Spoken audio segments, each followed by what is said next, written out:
project reports for the potential hubs, thus creating a pipeline for bankable hub projects. The scheme also provides for recognition of potential green hydrogen hubs even without financial support, so that the credible locations and ecosystems can be formally acknowledged and may become eligible for further facilitation by central and state governments. The scheme prioritizes hubs with planned or announced capacity of at least 1 lakh metric tons per annum. Also encourages the leveraging of existing infrastructure and coordinated mapping through PM Gati Shakti. So with this broader objective is to create commercially viable hydrogen clusters where state support and private participation can converge. Now with this background, let me briefly outline today's sessions, which will be proceeding in 3 parts. First, we will have a detailed presentation by team from SECI, led by Director SECI, who will take us through the details of the scheme. This will be followed by experience sharing by NTPC and the VOC Port Authority. So with this background, I invite the SECI team to make the first presentation. Dignitaries on the dais, colleagues and friends. Colleagues and friends. Today's workshop is very important because it is strengthening the green hydrogen mission through state policies, infrastructure and hubs. Center can only give policies, directions and financial support, but it has to be implemented in the states, so state support is almost 100% required. The concept of this hub came from the solar park, because in solar park the infrastructure development is done by the solar park developing agencies, wherein the land aggregation, pooling substation, connecting transmission system and drainage and other within the solar park are to be developed by one agency, and from that solar park developers in that particular space, the solar project developers come and they can plug and play, and that model can also be implemented here only, wherein the states where the hubs are developed. Hubs are basically, the requirement is development of say RE within that space, infrastructure in terms of the transportation, road, water resources, pooling stations, off-takers, bunkering and other things. So these are the requirements wherein the states which are having the strategic locations, they can participate and get the benefit from the center's money. And from that, further infrastructure development or further green hydrogen development, the investment will come to that state only and they will gain out of that. So now I will request Mr. Abhishek to give a brief presentation. Mr. Abhishek, over to you. Thank you, sir. Good afternoon, everyone. So as we have heard that the hydrogen hub is essentially a cluster of complete green hydrogen ecosystem, from production of green hydrogen to the consumption of green hydrogen and everything which comes in between. The challenge with the green hydrogen is that it has a very low volumetric as well as energy density, which makes it a standalone green hydrogen project very much challenging in terms of landed cost of green hydrogen.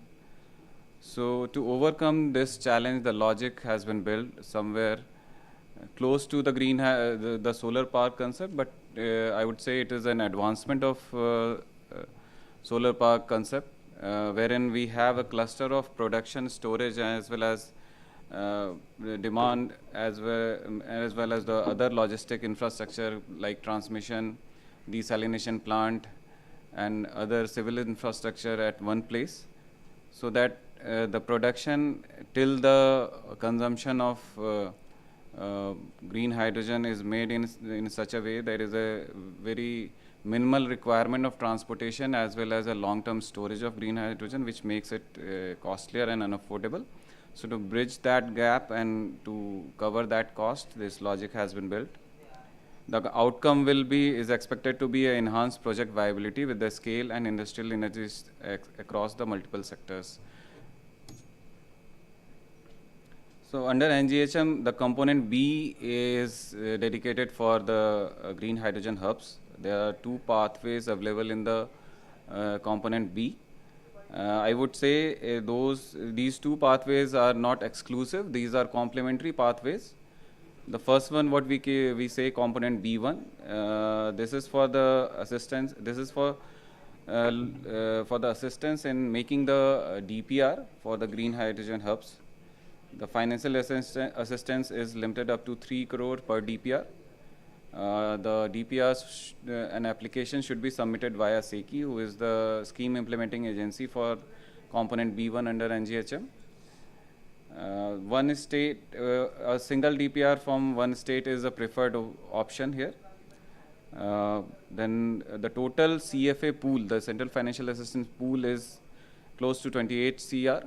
So around 9 DPR can be funded through component B1. And the PAC, the Project Appraisal Committee, under the chairmanship of Mission Director NGHM, will be evaluating the proposals submitted by each of the state, and the oversight will be done given by the steering committee chaired by Secretary MNRE. Then there is a component B2. This is the hub recognition pathway. The formal recognition of potential hub locations will be done by MNRE. There is no direct financial support expected under component B2. The proposal has to be submitted by central government or the central ministries to MNRE. These projects will be enabled by Gati Shakti mapping, so all the bottleneck clearance can happen at the highest level. This also unlocks the resource pooling across governments, central as well as state, along with the private industry. This is the key feature, I would say, the requirements for the green hydrogen hub or the hydrogen hub. These are the key features which are essential for a successful development of green hydrogen hub. And states must take, and the interested parties must take note of these essential requirements. The first and foremost will be the power and energy requirement. The power receiving substation, the evacuation substation for the power requirement for generating green hydrogen should be there. So thereby the ISTS connectivity should be nearest to the hydrogen hub or within the hydrogen hub would be most preferred idea here. There should also be, if energy storage infrastructure, if that can also be made available to the green hydrogen producers as well as consumer, that will be an additional bonus here. Then land and civil infrastructure has to be developed by the green hydrogen hub developer. The land redevelopment includes the land leveling or the preparation of land to make it suitable for the use of green hydrogen development, production as well as storage uses, etc. It is little different from the solar park in a way that in solar park scheme the land has to be given on as is where is basis, whereas we understand the solar gives a kind of flexibility in terms of terrain on which it can be executed. But for green hydrogen hub development, it would be preferred that if the land is given in at least a bare minimum prepared and leveled condition. And the civil infrastructure in terms of roads, water pipelines, street lights should also be the part of hydrogen hubs infrastructure. Then water resource availability should also be there in the hydrogen hub. If the infrastructure is, the hub is located near the seaport, then a centralized desalination facility will also ease the burden from for sourcing the usable water for a green hydrogen developer. And if it is inland, then water treatment facility to make it good for the use of electrolysis will also be quite helpful. So water infrastructure availability will also be a part of the green hydrogen hub. Then comes to the offtake, meeting the offtake requirement. It should be near the cluster of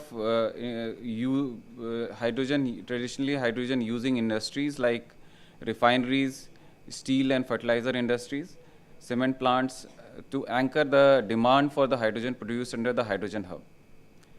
And if it is close to the port or maritime infrastructure, then bunkering, jetty facility, or other associated shipping infrastructure like dedicated arm for loading, unloading of ammonia or something similar green molecule should also be there as a part of hydrogen hub. Hydrogen storage and transportation facility, if the offtake sites are not within the hydrogen hub but nearby the hydrogen hub, then it would also be part of the hydrogen hub infrastructure to facilitate the transportation and short distance transportation and storage of the green hydrogen. Then SECI has already called a call for proposal for inviting interested party to participate in DPR, the component B1, which is for the Green Hydrogen Hub DPR. The objective is to shortlist and engage competent executive agencies to prepare a DPR for hydrogen hubs. That DPR should cover the technical, commercial, financial, environmental, regulatory, and implementation plan of the hydrogen hub by the selected agency. And the eligible applicant, there is a wide list of eligible applicant. The CPSUs, state PSUs can participate in under these applications. Private sectors this is also open for the private sector companies. But for that, the state government endorsement letter should be there to support that they have been identified as an applicant on behalf of that particular state. The state-owned corporations are also eligible, autonomous bodies, and JVs and other combination of all the above can also make the application under this CFP. The key conditions are like one DPR per applicant can only be done. Like the application, including their group company, should only be making one application. The state government endorsement, as I said, is a mandatory condition. Then DPR sanction cap is 3 crore per proposal, and the disbursement is like with the administrative approval, you will get 30% of the CFA. With the DPR submission, you will get 40%. Acceptance of final DPR will fetch you 30%, remaining 30% of the CFA. And you must identify the hub location, demand centers, and production and demand infrastructure, what you are proposing here. The selection criteria is divided under two major criteria: techno-commercial commercial criteria, which gives you 60% of the weightage, which has been given 60% of weightage, and then the presentation before PAC is given 40% of the weightage. The techno-commercial criteria is further divided into 3 sub-criteria. The general criteria, which fetches you up to 10 points. The point distribution is already given under the slides, so you can see that. Then technical criteria is which carries the maximum weightage, which is 44 points under the techno-commercial criteria, and rightly so, because the parties who have already done similar infrastructure should get some kind of weightage, and that thereby this particular criteria has been given the maximum weightage of 44 points. And there has to be a dedicated land available, and for which we have given 6 points for the land availability. Why state should participate? The hydrogen hub is generally aligned with our decarbonization goal of Government of India. The economy of scale can only be achieved through, we understand it can only be achieved through such kind of concept, where what we have seen in the solar park also, the kind of mega scale solar parks we have seen, and the kind of prices what we have achieved through those solar park has already been seen by everyone. This will also lead to associated infrastructure growth for users as well as the other associated systems. Then planning support is already been given by MNRE, which is up to 3 crore. And then this will also create employment opportunities for the state. And even under component B2, where there is no financial support, direct financial support by MNRE or Government of India, this will act as a lighthouse for the investors who are looking for opportunity or opportunity to invest in the green hydrogen business. So recognition will work towards that. Our ask from the state is limited, like identify a suitable geographical correlation, geographical zone with inland clusters of refineries, steel, fertilizer, and or port regions for export. Nominate a suitable state nodal agency who already has a similar work experience, a single company or a JV to pool the required skill and expertise, and submit a formal recommendation to MNRE under the component B2 for official hub recognition, as well as submit a proposal to SECI under the component B1 CFP. Thank you. Thank you, Abhishek, Dr. Saab, team at SECI. This was a very lucid presentation, clearly outlining the scheme guidelines. Now, I would request team from NTPC led by Shri DMR Panda to make their presentation as their project at Podi Mark Green Hydrogen Hub that is progressing.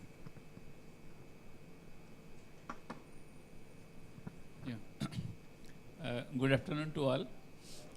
While I will be requesting my colleague to make the presentation, I just want to give a small outline of what is coming. One is that we are going to show a small video, and then there is a presentation. And then, in addition, what the SECI presentation foretold, we are trying to achieve all this.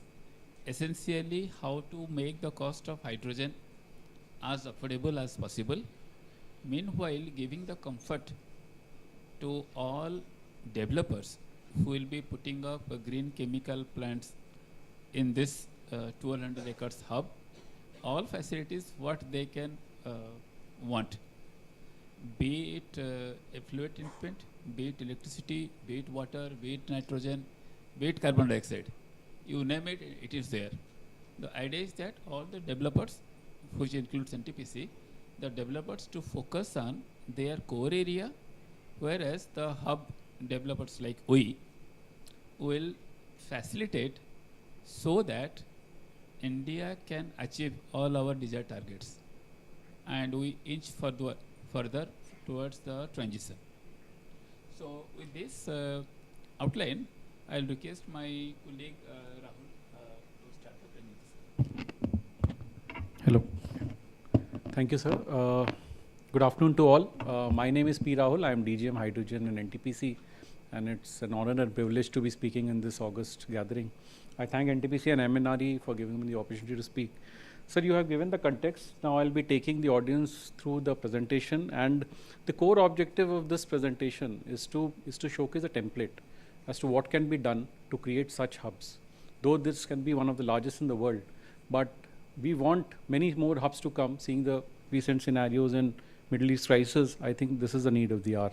So the hub will start with a snapshot about what the hub is, and then what are the essentials. I think SECI has covered most of that, and I will also be covering in detail what we have done, and what advantage the developers and NTPC has by putting up facilities here, and how developers can collaborate, and then what we are doing in terms of construction, because we have already started the construction of the hub, and then how RE we are planning to source for the hub, because it's an RE intensive industry. And lastly, the key learnings as to what can be done if such hubs are to be brought in the country. So I'll show a video. I hope this gives a good insight.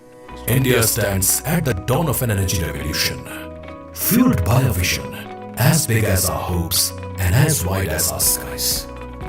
With the launch of India's National Green Hydrogen Mission by the Honorable Prime Minister Shri Narendra Modi, our vision is clear. By 2030, India will produce 5 million metric tons of green hydrogen annually, positioning the country as a global leader in this revolutionary energy source.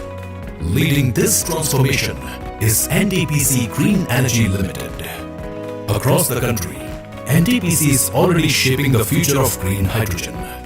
At the heart of this journey stands Podi Matka in Andhra Pradesh. Here, we are building a green energy powerhouse spread across 1200 acres near Visakhapatnam. With a potential investment of $22 billion, the Puri-Matka Green Hydrogen Hub will become one of the largest of its kind globally. The hub will produce around 2.5 MMTPA of green chemicals like green hydrogen, green ammonia, methanol, SAF and urea, leading India to become a major exporter of green products. To ensure sustainable operations, Puri-Matka will be equipped with cutting-edge common infrastructure, enabling a plug-and-play model, including in-house 50 million liters per day desalination plant, 7 gigawatt RE-RTC power from Andhra Pradesh, 1 MMTPA biogenic CO2 capture, captive jetty infrastructure. The project is rapidly taking shape with meaningful progress across planning, infrastructure and partnerships. In parallel, site surveys and feasibility studies have been completed for a 20-kilometer CO2 pipeline from NTPC Simhadri, alongside the development of a 3,150 tons per day CO2 capture facility. Logistics planning has also progressed, with the feasibility study completed for a dedicated captive jetty or port. Detailed techno-commercial studies have been concluded for the export of green ammonia, methanol and SAF. The journey of Puri-Matka will unfold in phases and is expected to be completed by 2032. While Puri-Matka is being planned and developed as a future-ready green hydrogen hub, NTPC has already moved into execution mode through several pilot initiatives, where green hydrogen technologies are being tested, deployed and refined on the ground. NTPC is advancing green hydrogen derivatives like green ammonia, methanol through demo projects under NETRA, NTPC's R&D center, in the high altitude terrain of. So this was a brief about what we are doing there, and I'll be taking you through each element of the hub. And to start with, the hub is targeting 10% of the capacity under NGHM. So around 0.5 million tons of green hydrogen will be produced for production of different chemicals. So to the tune of 2.5 million tons of green chemicals, out of which technically 1.5 million tons will be ammonia, 0.5 million tons methanol and 0.5 million tons green urea and SAF combined. The location of the hub is very strategic in the sense it's very near to the bunkering hubs of like Singapore, and also to the APAC region of tech market like Japan and South Korea. This is the actual site location of the hub. As you can see, you can also see there is a coastline available around 1.5 kilometers from the hub. So it's an apt place to actually produce and export. So it's an export-centric hub that has been designed. And you can see the construction has already started for the demonstration projects that we are building. Now coming to the main part of the discussion here from NTPC side, I mean, as to what is required to be brought in to make it a hub, so that in this hub there's an ecosystem created and developers can come and set up their facilities. So what we are doing here, as you can see, to start with, we are building a short captive transmission line and a GIS substation in the north side. So this substation will be catering to the power requirements of the developers, third-party developers and NGL projects. So the entire substation in first phase it will be coming up to 2.5 gigawatt, and subsequently at the end it will be around 6.5 gigawatt capacity that will be coming. And the transmission line will be connected to the nearest CTU substation. So that is the first point. We need a substation to connect to all the requirements. Then there will be amenities in terms of the entire area has to be fenced, is already fenced. The entire area has to be secured in terms of proper security, and the entire land has to be leveled so that the developed land is available for the developers to actually start. So it should be a plug and play model that I come in and set up and start my construction there.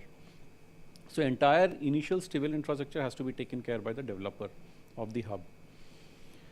Then requirement of a green belt, essentially it's at the moment 15%, so that green belt compliance also needs to be taken care by the developer, so that the developer, the third party developer just sets up the facility and need not bother about the green belt requirement. Now, the third important element is water. So water you have to arrange in plenty for both the process and the cooling water and the service water requirements. So what we are doing, because it's very near to the shore, so primary source of water is our 50 MLD desalination plant that we are setting up. So we had already done a feasibility. Now we are undertaking a detailed DPR for setting up the hub, which involves detailed study in terms of setting up it near to the coast. So now the water is taken care of. And then there are also other alternatives of water, like even the sewage treated from the municipality of water also acts as one of the buffer water supply options that we have. Now, if you want to produce the facility, you need it, either you want to export it or you want to send it to the domestic market. So primarily there are two routes, either the road route or the shipping route. So we are planning both. So in the west side of the hub, if you see, there's a logistics zone where you can actually load your produce there and supply through the road transportation system. And then at the bottom, you can clearly see an illustrative jetty. So it's sort of a jettyless infrastructure where you don't have actual trestle made. You have a floating single point mooring system where you can actually connect your pipelines and load into the ship for the export. So now the transportation part is taken care of. Now, for ammonia, you primarily need water and air, sort of. So even we are proposing to have nitrogen plant also to supply to the ammonia developer. So the ammonia developer only needs to take nitrogen, RE power from us, water from us, and then produce ammonia. But what about the methanol plant or the SAF? So they need CO2, and to comply to the EU RFNBO requirements, the CO2 needs to be biogenically sourced. So for that, in our one of the thermal plants very near to this location, we are actually setting up a carbon capture unit where the biomass will be co-fired in the coal boiler, and through mass balancing, we'll be sourcing the equivalent amount of CO2 and transporting it to a distance of 23 kilometers to this place. So that is available with the developer. So that is the most important aspect of green methanol generation. Now, it's like a real estate project. The developers will be stationed at different points in the entire contiguous land of 5 square kilometers. Now, these developers need water pipeline or a chemical pipeline or a nitrogen pipeline or electrical cables to their battery limit. So for that, we need to have a dedicated utility corridor, well planned, like the red grids that you see. These are the utility corridors planned. So all the utilities will flow to and fro from this utility corridor only. And the entire layout has to be such that during erection and during operation, your heavy equipments are brought very smoothly, and the construction is taken care of by way of logistic planning, both inside the hub and outside the hub. I mean, getting your equipment from far off places to this hub should be seamless, and within the hub, you should be able to move your equipments. So this is the planning that is there, and the common utilities, which are not that value adding for a developer, like the effluent treatment plant, the sewage treatment plant, and for that matter, the DM plant. So those things can also be set up by us. So we are building those plants for the developers to take in. So developer essentially needs to arrange an off-taker, sign a power purchase agreement with us and utilities agreement with us, and they can start the construction of the project. So this is the actual layout or the master plan of the hub, as you can see. So essentially what I have explained you will actually come in these places, and the one thing that I missed in the life size was the storage. So if I want to produce, I can also give a shared storage infrastructure to the developers. So they can store the chemicals produced and then export it as per the schedule of shipping. Now, what are the external linkages to the hub? One is the transmission line to bring in power from the CTU connected substation. The other is a CO2 pipeline that will be coming from the thermal plant or a biogenic source. And fourth is the captive jetty. And fifth is the buffer water option that you can source from other sources like the local irrigation department or a sewage treated source. Now, since it's an export oriented hub, so that's perfectly fine. But a hub should also look at a location where you have industries in and around. So fortunately, this place it's that sort of an industrial place only, and there are all kinds of industries available like steel, like cement, pharma industry, the refineries, and you have two major ports. Major in the sense they are large-scale ports here at an equidistance of 40 kilometers from this place. But a captive jetty here will be eliminating your total requirement of transport from this point to the nearest port. So you can only have a pipeline corridor up to the captive jetty, and then you can export. Now what we have planned is, in the entire portfolio of 2.5 million tons of capacity, NTPC will be having around 1.2 million tons of chemical being produced by self, and 1.3 will be offloaded to different developers to set up their facilities. And 1.2, if you split it, it's around 0.6 million tons only for green ammonia export, 0.2 for production of green urea, and then 0.2 for production of green methanol for export market and bunkering opportunities that we have. And last phase will be having an opportunity for ESAF for the aviation sector. Now what we have done on ground, we have tendered out packages of around 431 crore till date, and packages of around 1000 crores are in progress. We have taken out packages for the overall DPR, including what is in the scope of the developers. DPR for the jetty, though feasibility we have already completed. DPR for the desalination we have already awarded. Power transformers, we have taken out the tender, and road leveling, grading, street lights, everything is being tendered. The fire tenders, we have recently placed order because our first units of demonstration scale are coming up.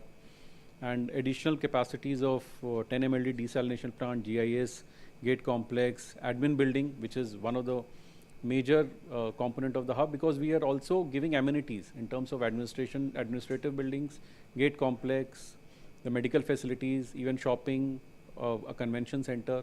So such facilities may also come. And a tender for the fire station will be brought in very shortly.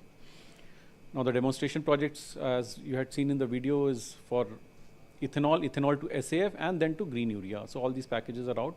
2 of the packages are already awarded. We have brought in an EOI in the first phase for bringing in developers. So we received 1.8 times of oversubscription in terms of interest in the hub. Then we had floated an RFP.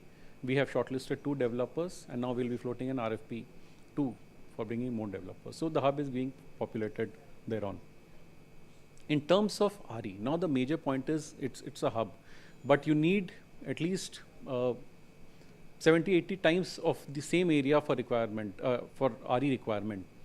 And as you all know, for RFNBO compliance, the RE also needs to be in the same bidding zone, or at max it can be in an interconnected bidding zone where your prices, discovered prices, are either equal or more. So even if we take that criteria, we have other zones like W2, S2, S3 in addition to S1, where we can set up capacities. So we have already got geo for the land of 4 gigawatt in 2 districts, as you can see. So essentially we are planning that maximum solar requirement comes from Andhra Pradesh, and for wind we may explore nearby interconnected zones to supply power for the hub. So this is an advantage for the developers, because to scout land for RE, which is multifold times of what is required, is totally eliminated for them. And such an ecosystem can only be done by proactive companies in collaboration with state, in collaboration with port. So we are bringing all the elements here. The port requirement, the state government support, and the RE requirement by NTPC. So everything amalgamates here to make this hub a success. So 5 major takeaways, I would say, from this hub that we have brainstormed for years on, and we have brought it to this shape, is you have to act as an orchestrator.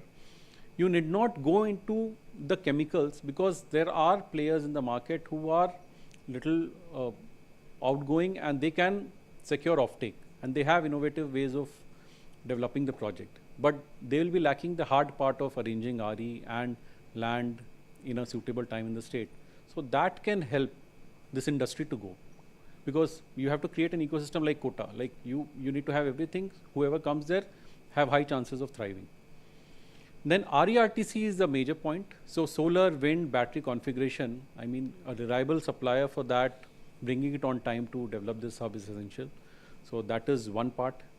Then if earlier developers are coming, if companies like NTPC, they have some capacity or like our demonstration projects, and if developers are coming in the early stages, that helps to secure the anchor capacity and also develop the common infrastructure. Now you have to take certain amount of risk in terms of initial DevEx and also initial capacity in terms of I would say the substation, the transformer, the initial cost of land leveling, the land development, licensing with the government. So that involves a significant amount of cost, but that no regret cost you need to account it to make a hub a success, because showing a barren line probably nobody would be interested to come in there. Now the capex deployment can be phased. So once the developers are coming, so the quantities that are based on user fee, like water, that can be phased. Like the power substation capacities can be phased to some extent, but you have to take initial capacities in your account, or you have to incur expenditure to bring the initial shape, to give initial shape to the hub.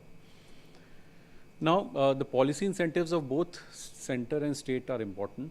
So if you are able, if the hub developer, in case of this hub, it is us, if you are able to give incentives of the government as per the policy and maybe beyond, and also from central government, I think that can be passed on to the developers in some way, and then it will be a viable market. So I thank you all for giving a patient listening, and happy to discuss online, offline on that. Thank you. Thank you, Team NTPC, Panda sir and Rahul. This indeed was, this gave us a sense what is happening on the ground, the progress on the ground, and thank you for clearly highlighting the advantage of shared facilities, particularly in terms of RE and STPs and other shared infrastructure that will be there on the hub. Now we have the team from VOCPA, Tuticorin. So ports are a natural candidate for hydrogen hub, particularly with their logistic, they have the catalyst they play in terms of the export linkages. So I request team from VOCPA to kindly make their presentation. So hi, this is Chandan from VOCPA. So actually chairman sir is supposed to come today, but he could not able to make it. So before I request Nikhil to do a presentation, I just want to tell that VOCPA is one of the green hydrogen hubs of India, and we have been actively working to become a leader in the green and sustainable port operations. And coming to the green hydrogen, we have already given out more than 200 acres of land for the commercial production of green hydrogen. Now I request Nikhil to give the detailed presentation. Thank you. Honorable dignitaries, industry stakeholders, very good afternoon. Thank you for the great presentation elaborating on how the hubs could come to life, both SECI and NTPC. We'll take this opportunity to take you through how VOCPA has been developing port-linked large-scale hydrogen ecosystems in the southern part of the country at Tuticorin. The entire effort across Green Hydrogen Hub is being driven on 3 dimensions. First, to decarbonize the port operations, meaning even the direct scope 1 and scope 3 emissions, which largely come from the diesel and fossil fuel, to be replaced with the greener sources. This is supplemented by green fuel bunkering, enabling the infrastructure to make sure when the regulations hit in the Europe, we have adequate infrastructure for the offtake to happen both via bunkering and also subsequently supported by export, both for the SAF industries, chemical industries and maritime specifically. I'll take you through each of them in detail so that we see what initiatives support could already do and how the industry stakeholders could collaborate for a longer term collaboration. Across the port decarbonization, the agenda or the main strategy for the port has been to first drive green mobility projects. This means to eliminate fossil fuels, diesel specifically, both from the trucks that operate for inter-cargo operations, and also when the vessels berth at the port, they obviously use diesel generators to run their ancillary systems. So the intention here is to replace the entirety of it with green hydrogen. That subsequently, which the port also plans to enable other ports within the country working in close collaboration with the MNRE to make sure the economics eventually succeed and are sustainable, and this can be replicated across the country. So this is not just in the idea phase at this point in time. The port is also one of the first to partner with Tata Motors for 40 hydrogen powered trucks. As we speak, we have already launched a tender for refueling station, which also will help fueling both the green hydrogen powered trucks in the port and also the vessels and tugs that subsequently use the power at the port at this point in time. Phase 1 of opening the technical bids is already done, and the final evaluation and awarding of the winner is on the way as we speak at this point in time. So this goes on to show this is not just a concept anymore, it's already coming to life. A lot of you are from these companies, so we thank you for the collaboration that's already been done so far. We are also presenting significant opportunities that will come across on multiple dimensions, and we are very aggressively, with the support of government, launching significant schemes both on infrastructure front and offtake front, specifically for green hydrogen derivatives, where we'll work very closely with all of you to identify ample opportunities which are still not on this page at this point in time. I want to call out one specific opportunity that is H2 Global. We as India have successfully launched the auctions under the NGHM by both SECI and MNRE, which is widely recognized as a successful case study globally. Another frontier at this front, at par with our auctions, is H2 Global, which all of you must be knowing. H2 Global last week joined with VOCPA as a preferred partner to develop maritime fuel export ecosystem and also work on how double auction mechanism could drive the Indian markets and serve the needs in Germany specifically. So VOCPA is the first port globally for them to be partnering with. So that goes on to show the importance of not just VOCPA but also India at the global energy stage when it comes to the green hydrogen specifically. Moving gears to green fuels bunkering. Bunkering is a natural extension for any port, if we were to speak. Another advantage that VOC specifically has is that if you look at the image, 78% of the entire traffic that comes from Europe and that goes to the Far East is within 200 nautical miles of VOCPA port. What that essentially means is about 60% of the world cargo flowing through these dimensions, and VOCPA is well within reach to serve all the decarbonization needs of all of these vessels that charter from Europe to Far East, including some calling at Colombo, Singapore, etc. at this point in time. So all of this is a sitting latent demand that we have in our hands at this point in time. To cater to this, the port has already made significant progress on multiple dimensions. Outer Harbour project, which will come live soon, will enable large Cape vessels also berth at the port, increasing both the cargo handle and also the fuel that can be bunkered with an 18-meter draft, which will make it at par with Antwerp and Singapore. There is also a pilot e-methanol plant from municipal solid waste that's, as we speak, underway under construction in the port. And the entire process is fully being certified by Bureau Veritas on a world level, which is acceptable in line with the ISCC and RFNBO guidelines across the world, so that there is a seamless offtake whenever a shipping line is interested to procure green molecules from the port. Moving on to the third topic, the derivatives export. The port is one of the first ones to come up with a green hydrogen plant that's operational at this point in time.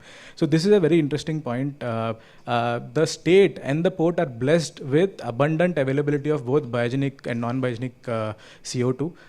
More than 4.1 million tons of e-fuels, both ammonia and methanol combined, have already been received as an interest, and significantly most of them have also achieved government orders from the state government, which are in advanced stages right now. When I say advanced, feed and above, in setting up these plants. The port right now is working very closely with all of them jointly to set up the downstream infrastructure to facilitate the export from the port to Japan and Europe significantly.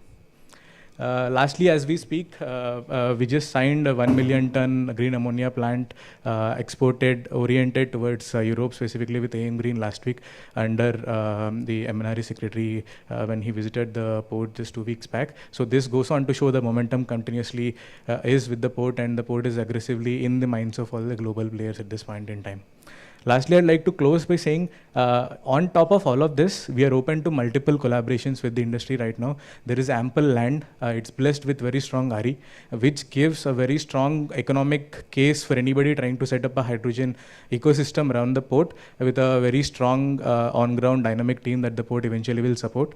Very interesting projects across, like I said, municipal solid waste to green methanol, end-to-end net shore power compliant, which will be the first again in the country to achieve, and also green trucks operating on both hydrogen and also electricity to ensure there are no port-based diesel operations at any cost.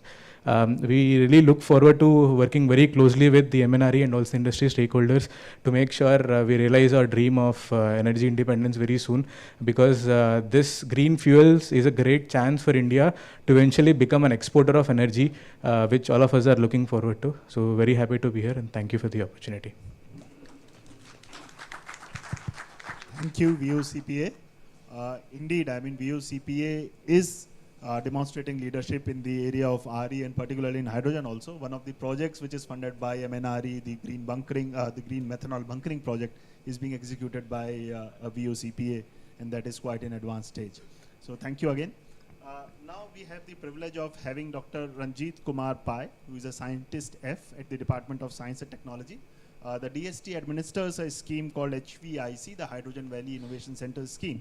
Under NGHM, this scheme is actually acting as a cradle for business and technology innovation. I request Dr. Pai to further elaborate on this scheme. Thank you. Thank you.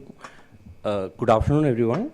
So first of all, I thank Bakri sir for giving an opportunity to talk about Hydrogen Valley. So Hydrogen Valley Innovation Clusters are the flagship initiative initiated by DST and integrated under the National Green Hydrogen Mission, aimed to creating India's first integrated region-specific hydrogen ecosystem. And they serve as a living laboratories starting from production, storage, transportation, and distribution to diverse end users, application under real operating condition.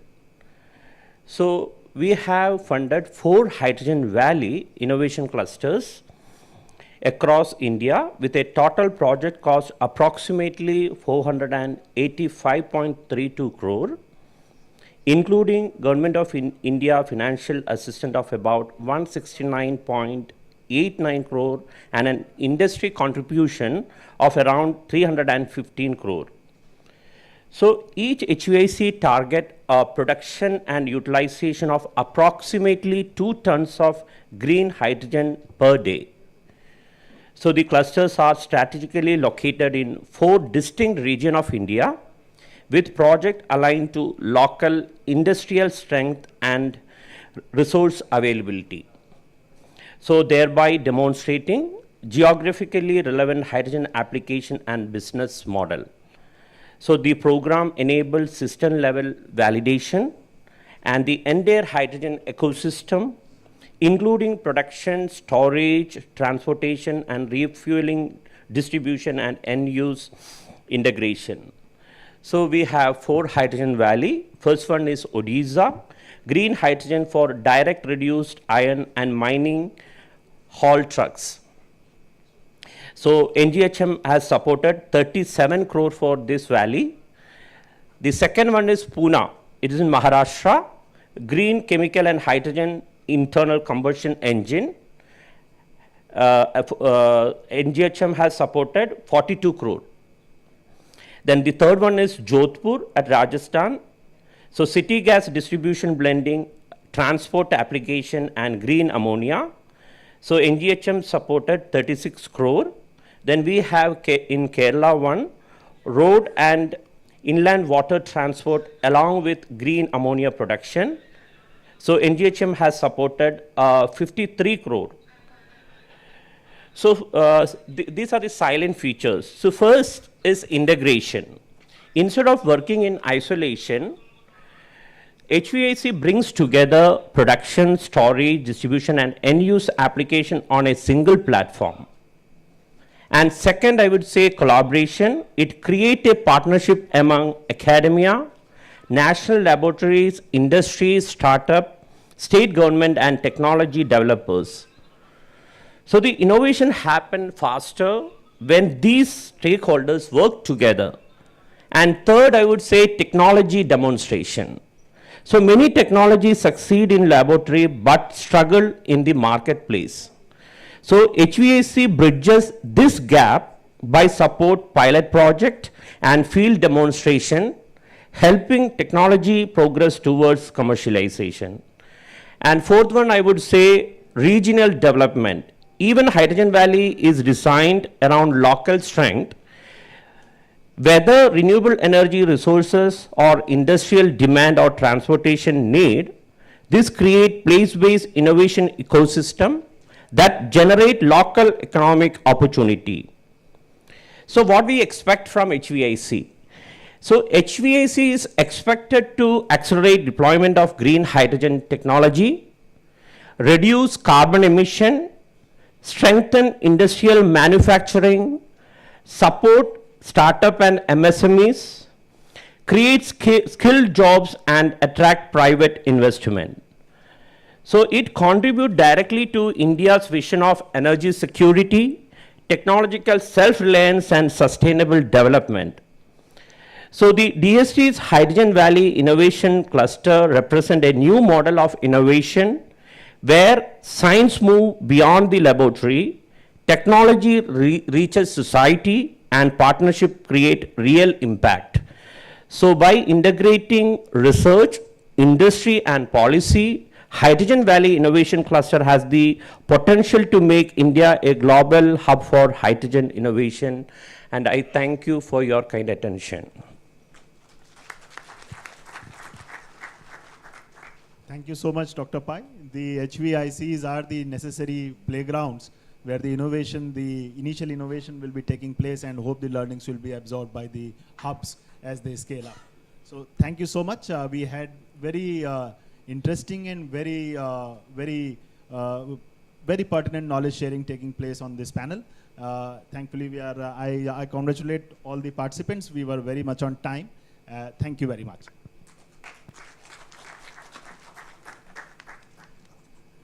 Thank you, sir.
We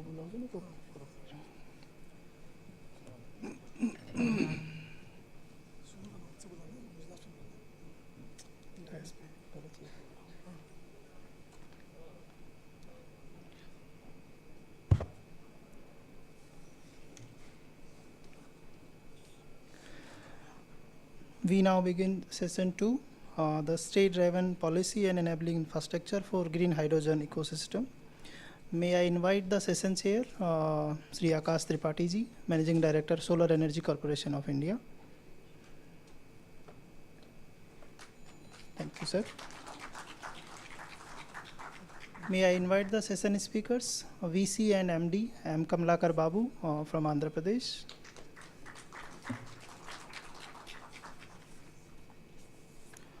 Sri Amol ji, Maharashtra Energy Development Agency. Sri Hariom Gupta ji, General Manager, Rajasthan Renewable Energy Corporation.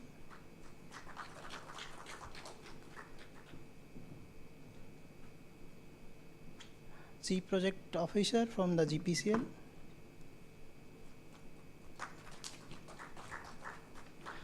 And the session moderator, Dr. Prasad Arvind Chapekar, Director MNRE. Thank you, sir. Now handing over the session to the moderator. Hello. To begin this session, I would request the other chair, MD Seki sir, Akash sir, to kindly make his opening remarks to begin the session. Thank you. My fellow panelists, distinguished participants from the states, industry leaders,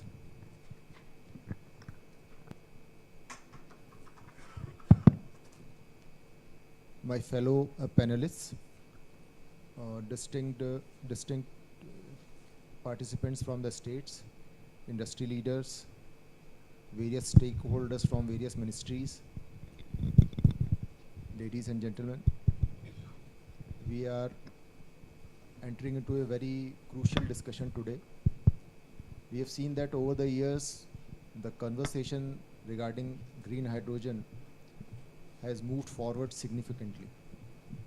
Earlier we used to talk about green hydrogen potential, and now we talk about projects. Earlier we used to talk about what technology is best for execution, and now we are looking at investments. We have moved forward from now planning to an ambition to actual implementation. National Green Hydrogen Mission has provided a great foundation for green hydrogen development in the country, and over the years provided a clear-cut path, a national vision for green hydrogen for India to become a green hydrogen hub in the world. Now this is the time, and this is a challenge for us to actually bring that vision into ground and do the solid, fast speed execution. And this is where the role of states is very, very crucial. We can design schemes, we can provide directions, but actual implementation is going to be in the states only. When a green hydrogen developer looks at the states, and when he's choosing a location where to invest, where to put up their projects, they not only look at the policies of the state. Policy is a document, but the actual implementation, how you are executing that policy is very, very important. What is the level of execution of that policy? What are the infrastructure bottlenecks which you are removing? As you know, when we are looking at green hydrogen projects, a lot of RE deployment is required. And for that, you have to look at whether you are providing that RE through ISTS, or if you are getting the projects done in your states, then you need to strengthen your STU, which requires investment, which requires time also, which requires planning. So that is also important, that infrastructure is very important. Then storage requirements, then logistic requirements. So a lot of investment into infrastructure is needed, and for that, you need to plan first and then execute. Also, we have to generate local demand also, because offtake is a very, very crucial part of this journey. So do you have such clusters where this green hydrogen can be absorbed? So that would be very, very crucial. Similarly, we have to create export opportunities also. And for that, we can have some development of SEZs. We can have some skilled manpower for executing such things. So there are a lot of areas in which states really need to work. And states have come out with their policies. But as I mentioned, now they should focus on actual implementation of those policies. In the renewable energy sector, we have seen a very healthy competition among the states. They are vying for getting investment into their states for renewable energy. And we hope that this healthy competition also comes for green hydrogen and its derivatives. So today's discussion is very, very important. We'll have the state perspective. And we would like to know what they have come out in their policies also, and also what their plans for the future, and also what kind of challenges they see in the future, and how they plan to mitigate that. And we can have a healthy discussion and plan out a common plan, strategy to mitigate all such challenges and take our green hydrogen journey to a fruitful accomplishment. Thank you. Now we'll start with the state perspectives. Thank you, sir. So first we'll start with VC and MD from Andhra Pradesh to give us a presentation. All speakers, sir, are kindly requested to finish the presentation around 8 minutes, so we have some time for Q&A at the end. Thank you. Good afternoon, everybody. Respected chairperson of the session, Sri Akash sir, and my colleague panelists, and also stalwarts and knowledge persons from the academia and international fraternity, and the MDs and of the different states, and dear colleagues, very good afternoon. Sir, as you rightly mentioned, that the state has to work out for the policies that have been given in this context. So I would mention here is strengthening of National Green Hydrogen Mission through state policies, hubs and infrastructure, sir. This I would like to mention some of the points which have been encountered also we are doing with the policy of the government of Andhra Pradesh, sir. So this policy enablers for green hydrogen under API's Integrated Clean Energy Policy 2024. So this is after the government came into the power, and also under the dynamic leadership of, visionary leadership of our Honorable Chief Minister. So this green hydrogen mission, in line with the National Green Hydrogen Mission, we have envisaged some of the points, and the policy has been given a live models for the different countries and also different states also. Sir, in this regard, I would like to mention here is, as rightly Akash sir has mentioned, the state has to be conducive for giving what are the enablers for the developers or the real green hydrogen developers. So, sir, I would also emphasize here the Andhra Pradesh. You may kindly aware that we have a 1100 kilometers coastline, and also we have abundant and blessed with, endowed with renewable energy land. That means barren lands. The lakhs of lands are there. As with the SECI, we have done nearly 25,000 acres of land in 4 parks, 1,000 megawatts each. So in 15, 16, 17, 18, all 4 parks have been commissioned, and we have received, we are thankful to MNRE and also SECI. We have received everything, and is all commissioned, doing wonderfully well. Now that the solar parks which have been JV with the NetCap and the SECI Corporation. Sir, I would mention here is now the NTPC, what they are doing for 1.5 MMTA. That power, that land is being sourced from because there is a JV company of the NTPC and NetCap. We are sourcing nearly 20,000 acres, out of which 4,000 acres have been acquired so far. And tomorrow or next week, we are coming out with 2 acres of land extra, sir. So now, sir, for all the projects, in a brief say, we have from the June onwards, we have given nearly 131 projects, both all in all renewable energies, coming out to 90 gigawatts of power sanctions have been, RE power have sanctions have been given, with 6 lakhs 81,000 crores of investment and 5 lakhs 80,000 of employment. So this is what is happening in the state of Andhra Pradesh.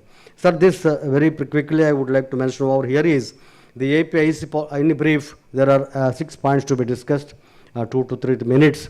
APIC policy in Andhra Pradesh, incentives for green hydrogen and its ecosystem, green hydrogen advantage, make in Andhra Pradesh export from our ports, green hydrogen value declaration, green hydrogen investments in Andhra Pradesh. There is an ask from MNRE from our SECI, anchor AP as a national green hydrogen.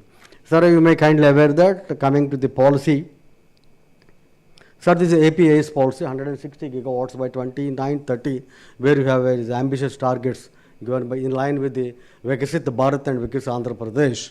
And then we have emphasized this 78.5 gigawatt power for solar energy, 35 gigawatts of wind, and 22 gigawatts of pumped storage, 25 gigawatts of battery energy, 3 gigawatts of electrolyzer, 1.5 MMTA green hydrogen derivatives, ethanol 1500 KLPD, bio-CNG, CBG 10,000, and EV charging stations, the PCS, sir. So by 20047, our government says, our Honorable CM says, 10% of India's total installed capacity must be from the Andhra Pradesh only. Because we are non-fuel fuels, for the 500 gigawatts, this 10% must be from the government of Andhra Pradesh, sir. Sir, as earlier session mentioned, with the very good inputs and insights, that the hubs and the ports, how it would be like that. Sir, green hydrogen is not a what you call replacement of fossil fuels. It is also a part of the decarbonization, energy security, clean energy, and also the main pillar for the energy transition, sir. Sir, coming to the incentives for green hydrogen, the policy envisages, the ICE policy, integrated clean energy policy, envisages, sir, this green hydrogen, its derivatives, capital subsidy, 25% of the plant and equipment cost of electrolyzer stack, integrated green ammonia and green methanol production facilities is a 25% capital subsidy, plant and equipment. And the SGST reimbursement would be nearly 5 years and provision for land conversion without without fee. Sir, I would like to mention to the chair here is, sir, we have taken out a government order very recently, 1 month back, that the assigned lands, degated land, patta land, or any other land which are not government lands have to be taken by the given by the farmers. There is a tripart agreement. The legal document is there. There is a tripart agreement between the farmer and the netcap and the developer. So in that way, we have identified nearly 1,50,000 acres of land. Apart from the 40,000 acres of land which have been given already to the developers, 1,50,000 acres of private land, patta land has been identified. Now 31,000 per annum per acre will be given by the developer through netcap. So the netcap from the government side will be the anchor this projects, this land and everything. So land facilitation, other parts we are taking.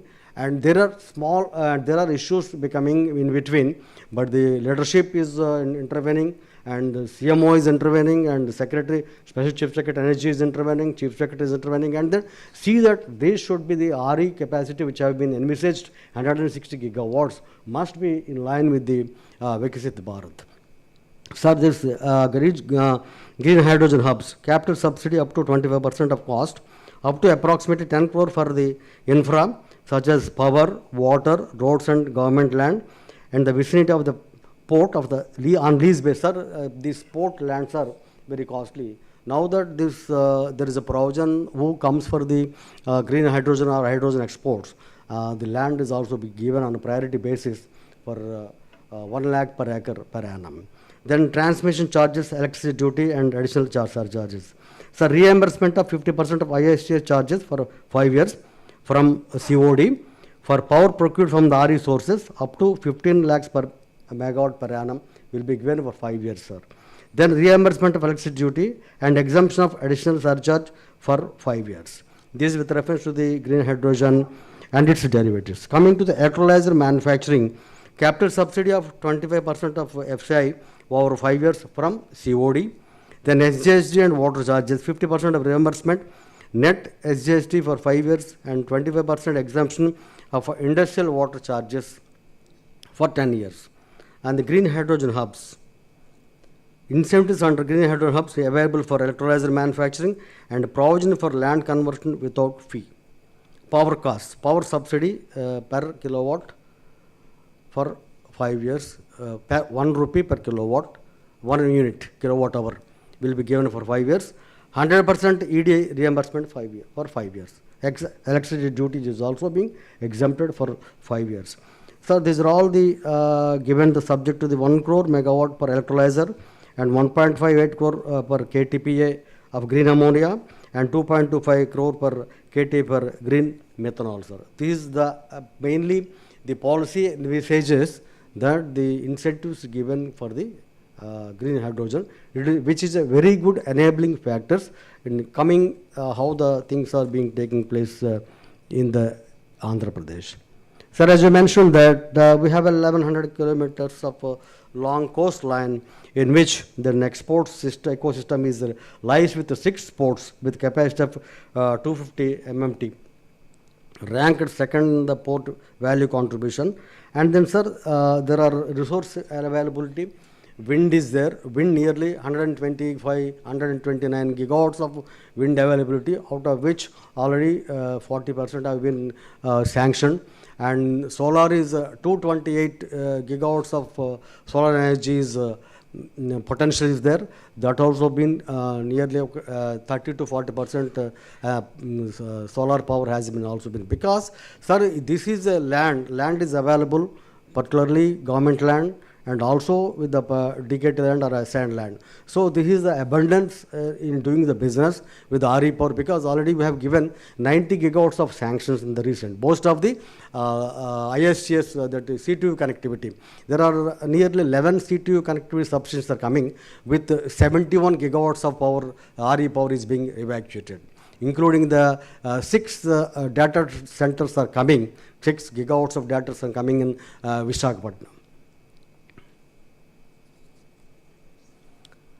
Sir, with this, the Honorable CM, during those time, I think this is in June ending, after the policy has been announced, CM has called for a wide range of meeting with officials, with renewables and power infrastructure and all those things.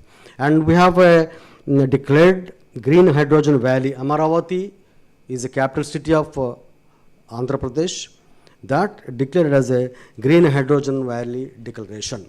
So a paper has and a policy has been also envisaged in the Green Hydrogen Valley, which envisages that Green Hydrogen Valley declaration, that 5 gigawatt of electrolyzer manufacturing capacity in the key targets for the 29-30.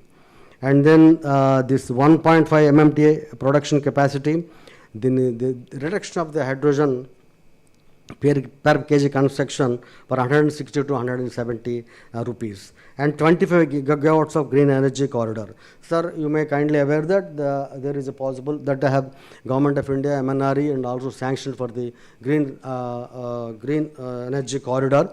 That will also be utilized for the evacuation of the green power, which has been produced from the mostly Rayalaseema region. That means wherever the land is mostly available.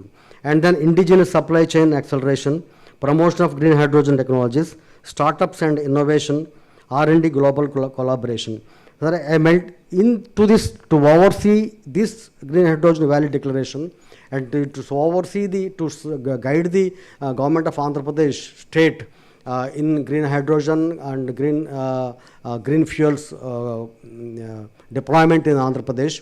Multi-stakeholders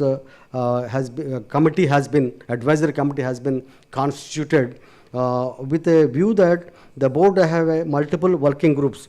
That we have the constitution of advisory committee.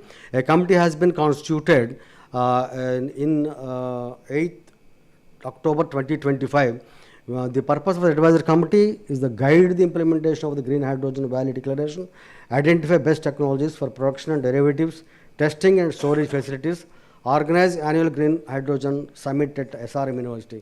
Sir, we have an SRM University nearby, 2 kilometers from the capital. So, first Green Hydrogen Summit was organized there. Honorable CM was the chief guest there, and nearly 50 to 60 green hydrogen and hydrogen developers, enablers have come.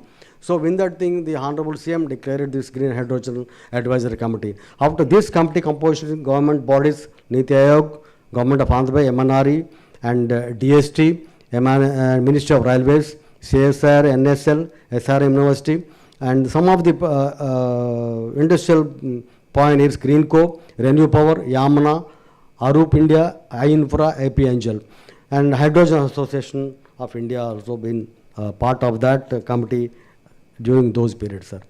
So this Green Hydrogen Valley, they have a committee insights that has clear vision, the position of Andhra Pradesh, a leading green hydrogen, and also cost scale. This cost must be reduced, that is focus. Infrastructure for priority has also been given, and how the ecosystem is developed, and market and policy actions also been taken up in a wide manner in the first advisory committee meeting. That means 25 to 26 foundation, and 26 to 27 scale and manufacturing, 27 to 28 integration, and the 28 to 29 this consolidation. This is about the key insights of the AP Advisory Committee, which have been 22 committee member headed by the Niti Aayog ex-member Sri Saraswat sir. Sir, now the green hydrogen investments in Andhra Pradesh. Now, what are the investments that have been already been there? AP Angel, now NTPC is anchoring with us. For sourcing of the RE power, they want to have nearly 20 gigawatts of RE power, for which already we have lined up the 4 gigawatts of RE power. And then secondly, 1 MMTA green hydrogen based green ammonia manufacturing facility Kakinada. Already we are giving lot of, that means they have a RTC power from our Kurnool, and then they are doing they are already for the first one AP Angel.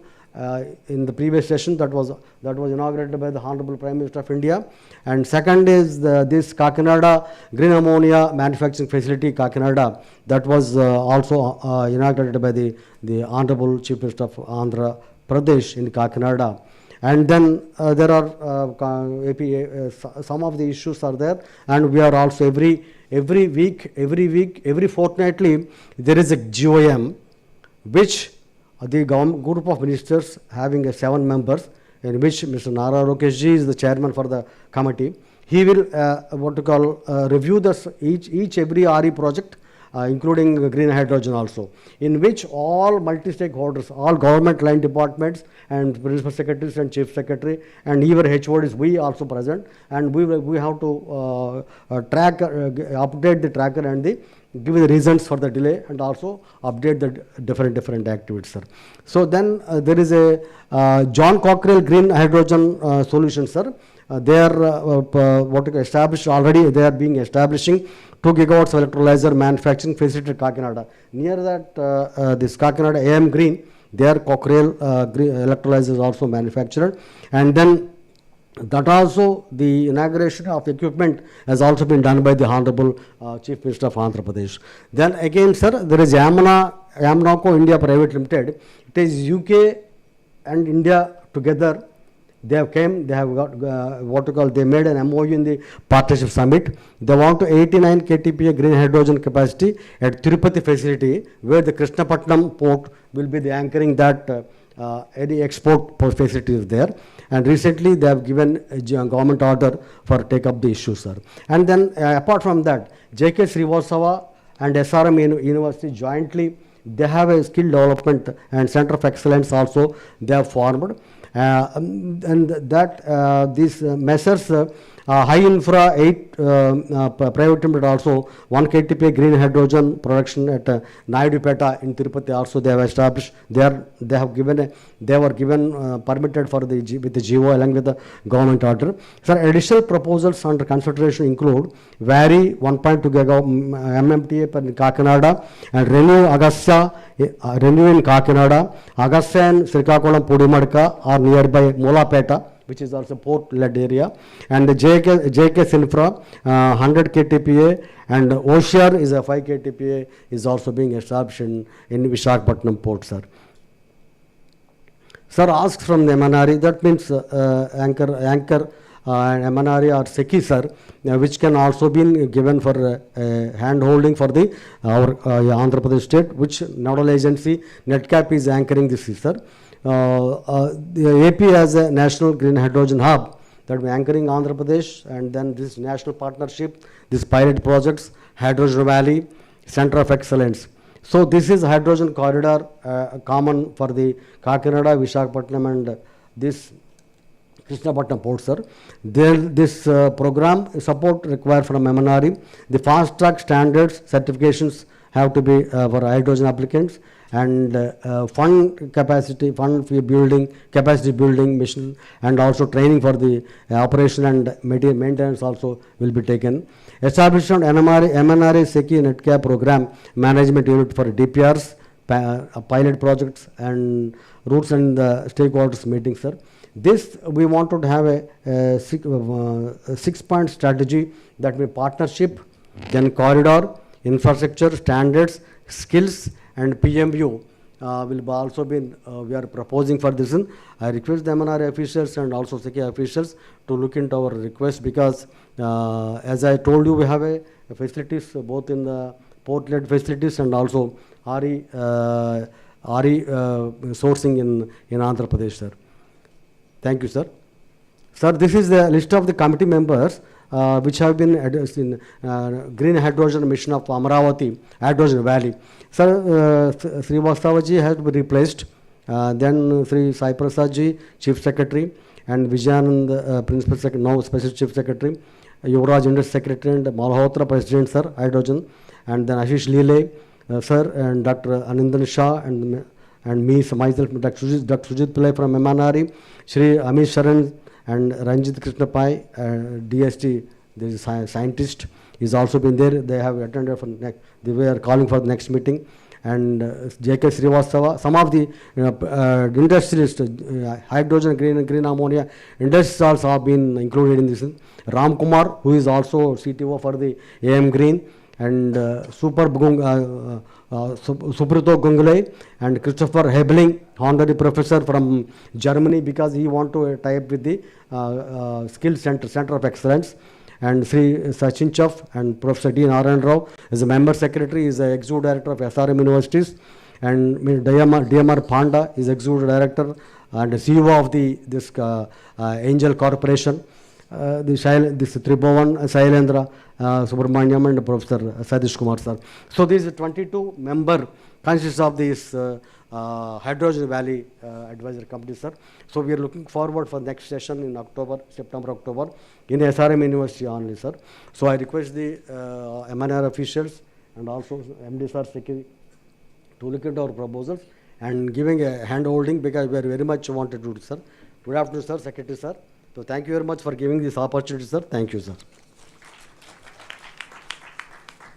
Thank you.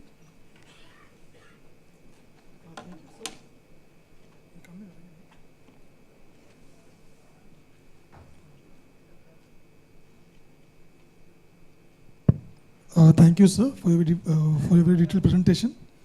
And so we are seeing the progress made by Andhra Pradesh in this matter. Thank you so much for your time, sir. Now I would request GM Meda to kindly make the presentation on the initiatives done by Maharashtra in this field. Thank you. Yes. Thank you so much, sir. Good afternoon, all the dignitaries present on the dais, all the authorities and participants present here. I Amol Bansode, Maharashtra Renewable from on behalf of Maharashtra Renewable Agency, quickly go through the Maharashtra attractiveness for the creation of the green hydrogen ecosystem. So, as we know, the Maharashtra has been a front runner in the renewable energy sector and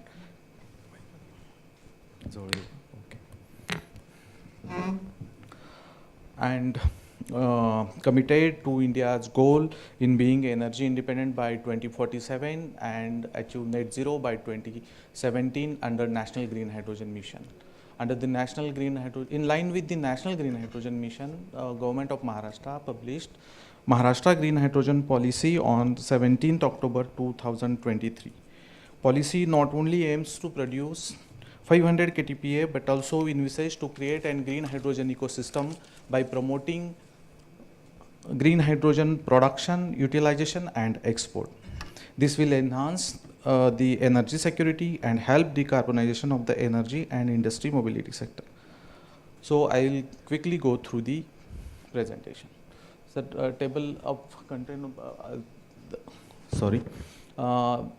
during this presentation I will quickly go through the India's economic powerhouse, Maharashtra Green Hydrogen Policy, Maharashtra Strong Demand Center with 800 KTPA. By 2030, Maharashtra is the attractive destination for setting up green hydrogen hub.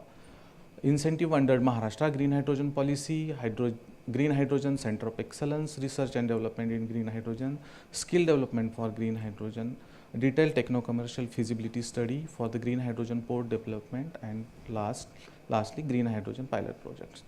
So why Maharashtra? Maharashtra is the India's leading economic hub, strong industrial geographic presence, around 578 billion economy, 13.5% contribution to India's gross domestic, that is in GDP, strong maritime infrastructure, 2 major ports are available, 25% share in the India's exports, robust and reliable power infrastructure with installed capacity of more than 44 gigawatt and 30 gigawatt of solar and wind capacity. So, as I have told, the 500 KTPA green hydrogen production capacity targeted under the Maharashtra Green Hydrogen Policy. Other initiative to support the green hydrogen ecosystem, that is the following are the benefits declared under Maharashtra Green Hydrogen Policy. For the first 500 green hydrogen fuel cell vehicle buses, then provide subsidy for 20 hydrogen refilling station, then provide subsidy for pipeline infrastructure and blending into the CNG, PNG network, and other objectives like establishment of Center of Excellence for green hydrogen, then promote green hydrogen research and development projects, develop skilled manpower across the green hydrogen value chain, and lastly, the launch of a green hydrogen single window portal for ease of doing business. Already this portal is live for Maharashtra Green Hydrogen Policy. We have registered 14 vendors with 11 applications. So Maharashtra is the strong demand center for green hydrogen, around 800 KTPA, and it is estimated that 1.3 million metric ton per annum by 2030.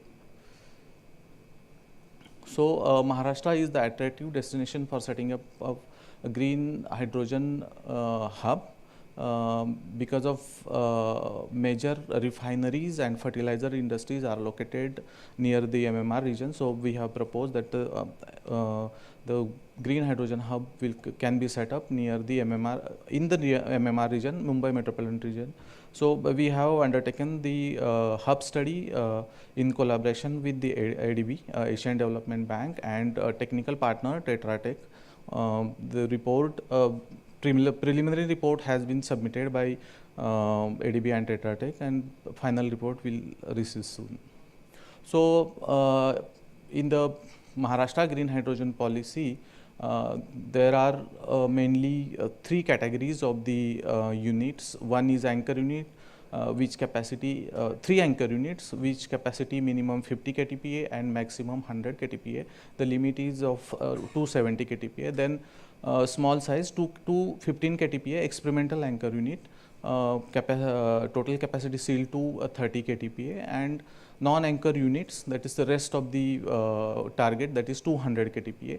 For anchor unit, 30% capex plus 70% opex subsidy limited to fixed capital investment FCI, and for experimental anchor unit, benefits are 15% capex plus 85% of opex subsidy limited to FCI. So to support the green hydrogen ecosystem, other benefits under the policy are 30% capital subsidy up to 4.5 crores for the first 20 refueling station, green hydrogen refueling station. Then 30% capital subsidy up to 60 lakh per vehicle for first 500 hydrogen fuel cell vehicle purchased by MSRTC and local body, that is municipal corporation.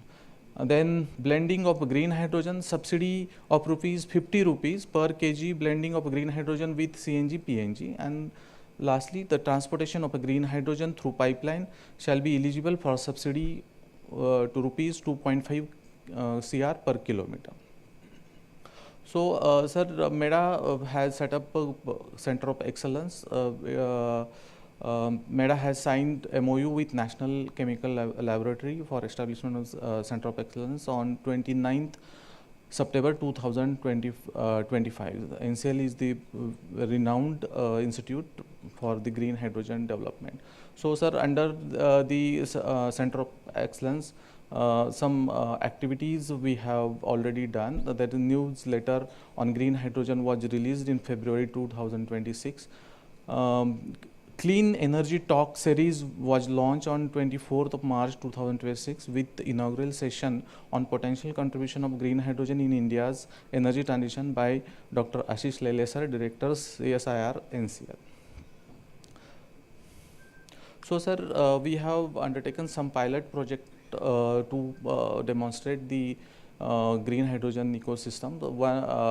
With MOU signed was executed with IIT Bombay on 16th September 2025 for metal hydride based high purity hydrogen purification system, and another MOU signed with NCL for design and development of a hydrogen fuel cell powered cargo 3-wheeler project with NCL.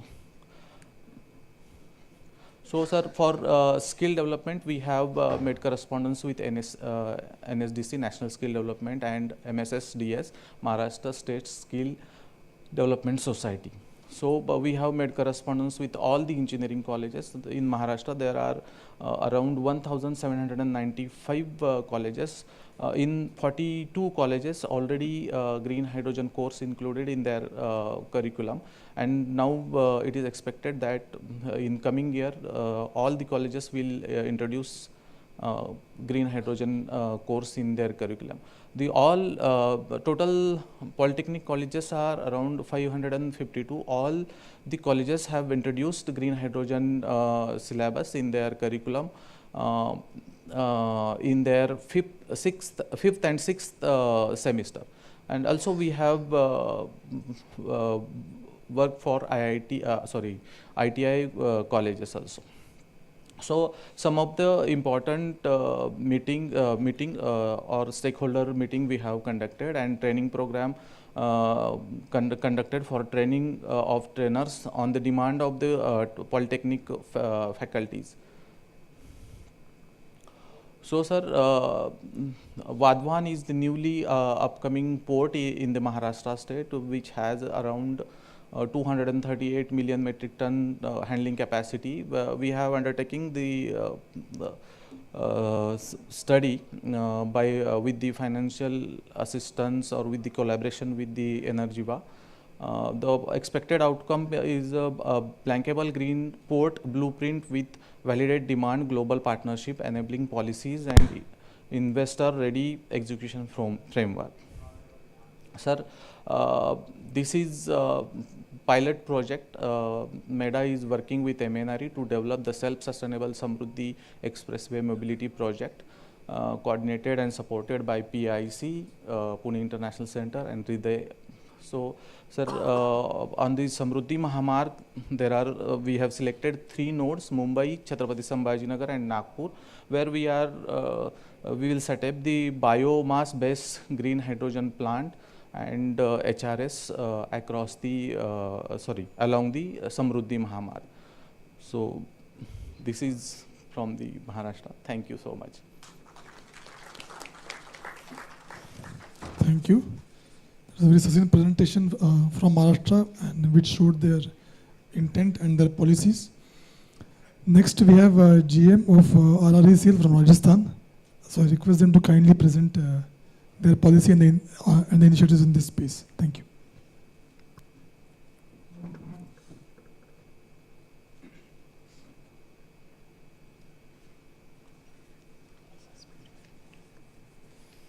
Good afternoon, sir. Good afternoon, everybody. I am from Rajasthan Renewable Energy Corporation, General Manager Hariom Gupta. For the green hydrogen development, a belly is allotted by the MNRE to IIT Jodhpur, for which the finalization of their production and their primary requirements are under consideration at energy level. For the green hydrogen development की बात करें तो आरी potential जो राजस्थान में है वो to mitigate the 25% of the whole India demand की उसमें हमारे पास कैपेसिटी पोटेंशियल है, जिसमें नेशनल सोलर पोटेंशियल है 3344 गीगावाट, उसमें से 829 गीगावाट का पोटेंशियल राजस्थान रखता है रिन्यूएबल में, सोलर में। सेम विंड पोटेंशियल भी हमारा 25% है एज पर द नीवे रिपोर्ट। 284 गीगावाट का पोटेंशियल है, और जो हम टारगेट कर रहे हैं सोलर का जो हमारा जनरेशन है वो भी हम अभी नंबर 1 हैं पूरे इंडिया में। बट विंड पोटेंशियल और सोलर पोटेंशियल जब कंबाइंड होकर एक हाइब्रिड के लिए काम करेंगे तो हमारा जो एक आरटीसी जो पावर डेवलप होगा कोलोकेटेड और अदर लोकेशंस पर भी, उस पर भी हमारे यहाँ पे काम चल रहा है। हमारी जो पॉलिसी हमने 2024 में integrated clean energy policy Rajasthan ने जारी की थी, जिसमें ग्रीन हाइड्रोजन भी पॉलिसी शामिल है with including solar and wind policy. उसमें हमें जो टारगेट रखा है 2030 तक वो 2000 KTPA का ग्रीन हाइड्रोजन का प्रोडक्शन का रखा है, एक ग्रीन हाइड्रोजन वैली का डेवलपमेंट का है, एक इलेक्ट्रोलाइजर गीगा फैक्ट्री मैन्युफैक्चरिंग के लिए है, एक्सपोर्ट शेयर 20% का टारगेट रखा है और ब्लेंडिंग का 10% का रखा है। डेवलपर कैटेगरी में हमने 3 कैटेगरी बनाई है, जिसमें कोलोकेटेड आरी पावर के साथ में ग्रीन हाइड्रोजन का कोई प्लांट लगाएगा तो 700 KTPA तक उसको कैटेगरी 1 में कवर किया है। कोई अगर आरी प्लांट रिमोट लगाता है और ग्रीन हाइड्रोजन अलग लगा तो 800 KTPA विद RTC पावर के लिए कैटेगरी 2 में रखा है, और अगर कोई ग्रीन हाइड्रोजन हब क्लस्टर या वैली बनाता है तो उसको कैटेगरी 3 में रखा है। CTU पे कोई कनेक्टिविटी लेता है तो कोई अपर कैप नहीं है। कोलोकेटेड है ग्रीन हाइड्रोजन प्लस RE तो 700 KTPA तक हमने अलाउ किया है, और RTC power supply green hydrogen projects के लिए 800 KTPA तक, और STU जो हमारा RVPN का नेटवर्क है उसमें हमने 500 KTPA तक का कैप रखा है। हमारे 2 तरह के इंसेंटिव राजस्थान दे रहा है, एक तो पॉलिसी से गवर्न जो हो रहे हैं, और एक हमारे जो Rajasthan investment promotion scheme RIPS के जो बेनिफिट हैं वो हमें पैरेलली एडिशनली हम और दे रहे हैं। जैसे कि इंटरेस्ट सबवेंशन है, उसमें 5% ऑन द टर्म लोन्स है for plant and machinery up to 5 years. Electricity duty 100% exempt है for 7 years. Stamp duty 75% exemption तो इनिशियली है और 25% उसका रीइंबर्समेंट है। मंडी फीस भी हमने 100% रीइंबर्समेंट रखी है 7 ईयर्स के लिए। लैंड के लिए गवर्नमेंट ने पॉलिसी बनाई है कि रिको और हमारा रेवेन्यू डिपार्टमेंट है वो 6 मंथ के अंदर हम आपको लैंड अलॉट कर देंगे आफ्टर SLEC की रिकमेंडेशन के बाद में। कोई भी प्रोजेक्ट ग्रीन हाइड्रोजन का आता है तो हम 6 मंथ में लैंड को रिकमेंड करेंगे आपके फेवर में। प्रायोरिटी जो एलोकेशन है ग्रीन हाइड्रोजन के लिए वाटर की, हमारे पास अभी केवल IGNP कैनाल है जहाँ से हम ब्राइन और ट्रीटेड वेस्ट वाटर है वो प्रायोरिटी बेसिस पे एलोकेशन किया जाएगा उसका। और हमारी जो RIC policy, Rajasthan integrated clean energy policy 2024 के अंतर्गत जो हमने ट्रांसमिशन चार्जेज में 50% का वेव ऑफ किया है 10 ईयर्स के लिए, 50% का व्हीलिंग चार्ज में वेव ऑफ है फॉर 10 ईयर्स के लिए, और ग्रीन हाइड्रोजन इलेक्ट्रोलाइजर के लिए 2.5 टाइम्स की हमने प्रोजेक्ट RE का जो साइज है वो 2.5 टाइम्स हमने RE लगा सकता है, क्योंकि ग्रीन हाइड्रोजन के लिए जो मोस्ट रॉ मटेरियल की रिक्वायरमेंट है वो है इलेक्ट्रिसिटी। तो इलेक्ट्रिसिटी के लिए हमने 2.5 टाइम्स के लिए RE पावर वो का प्रोजेक्ट लगा सकता है, और उसमें भी हमने बैंकिंग अलाउ किया है, 1/3 वो बैंक कर सकता है और उसको बाद में यूज करेगा नॉन सोलर और नॉन RE आवर्स के अंदर। हमारा एक प्रोजेक्ट अभी राजस्थान में ग्रीन हाइड्रोजन का लगा हुआ है, चित्तौड़गढ़ में है, 95 TPA का है, जो आइनॉक्स एयर प्रोडक्ट्स ने लगाया है, डेवलपर उसका, और पार्टनर है उसमें असाई इंडिया ग्लास लिमिटेड। ये एक glass manufacturing, float glass manufacturing में ग्रीन हाइड्रोजन को यूज कर रहे हैं, जो आज अच्छी तरह कार्बन डाइऑक्साइड का रिडक्शन लगभग 1250 मीट्रिक टन पर ईयर इसमें से रिडक्शन हो रहा है। इसने पूरा 20 ईयर्स का ऑफटेक एग्रीमेंट किया है दोनों एजेंसियों ने। फर्स्ट फेज में 95 TPA तो कमीशनड हो गया और बैलेंस 95 TPA इसका भी अंडर टू बी कमीशनिंग है with in the short time. हमारे जो हाइड्रोजन वैली का जो IIT जोधपुर का क्लस्टर है वो हमें 300 TPA का एलोकेट हुआ था, जिसके लिए उनकी डिमांड है, जो उनको BGF की डिमांड है स्टेट गवर्नमेंट से, तो वो अभी स्टेट गवर्नमेंट के लेवल पे अभी अंडर डिस्कशन है, उसके बाद में वो हम उनको ग्रांट करेंगे। 4 डेवलपर्स ने हमारे यहाँ रजिस्ट्रेशन कराया है लगभग 632 KTPA का, जिसमें renew power, Avaada, Torrent power और HMEL हमारे साथ आगे इस प्रोजेक्ट में ग्रीन हाइड्रोजन में आगे बढ़ रहे हैं। बाकी बट हमारे यहाँ 2 चैलेंज हैं, वाटर की अवेलेबिलिटी, RE में हम जरूर हैं अच्छे लेकिन वाटर हमारे पास नहीं है, दूसरा ऑफटेक मार्केट भी नहीं है कि उस प्रोडक्शन को लेके कैसे जाएंगे, और तीसरी चीज़ है जो ग्रीन हाइड्रोजन के प्रोडक्शन की जो कॉस्ट है और जो ग्रे हाइड्रोजन की कॉस्ट है उसमें थोड़ा डिफरेंसेज है मार्केट ट्रेंड के हिसाब से, तो उसके लिए हम आगे MNRE को रिक्वेस्ट करेंगे कि वो हमें इसमें कुछ सहयोग करेंगे। पर फिर भी सभी डेवलपर्स राजस्थान के RE पावर को यूज करें और ग्रीन हाइड्रोजन के प्रोडक्शन में कंट्री के लिए आगे आएँ। Thank you.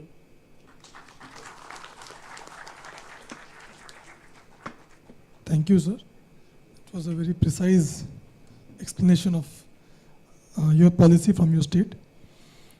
Next, I would call on CPO from GPCL Gujarat to kindly explain their initiatives in the green hydrogen policy. Thank you.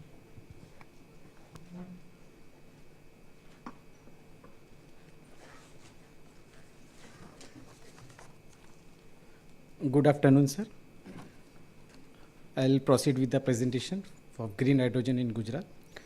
So this presentation covers Gujarat's green hydrogen initiative, demand landscape, and our recently published Gujarat Green Hydrogen Policy 2025. So the presentation will walk around from the demand outlook and potential in Gujarat and with policy and state initiatives.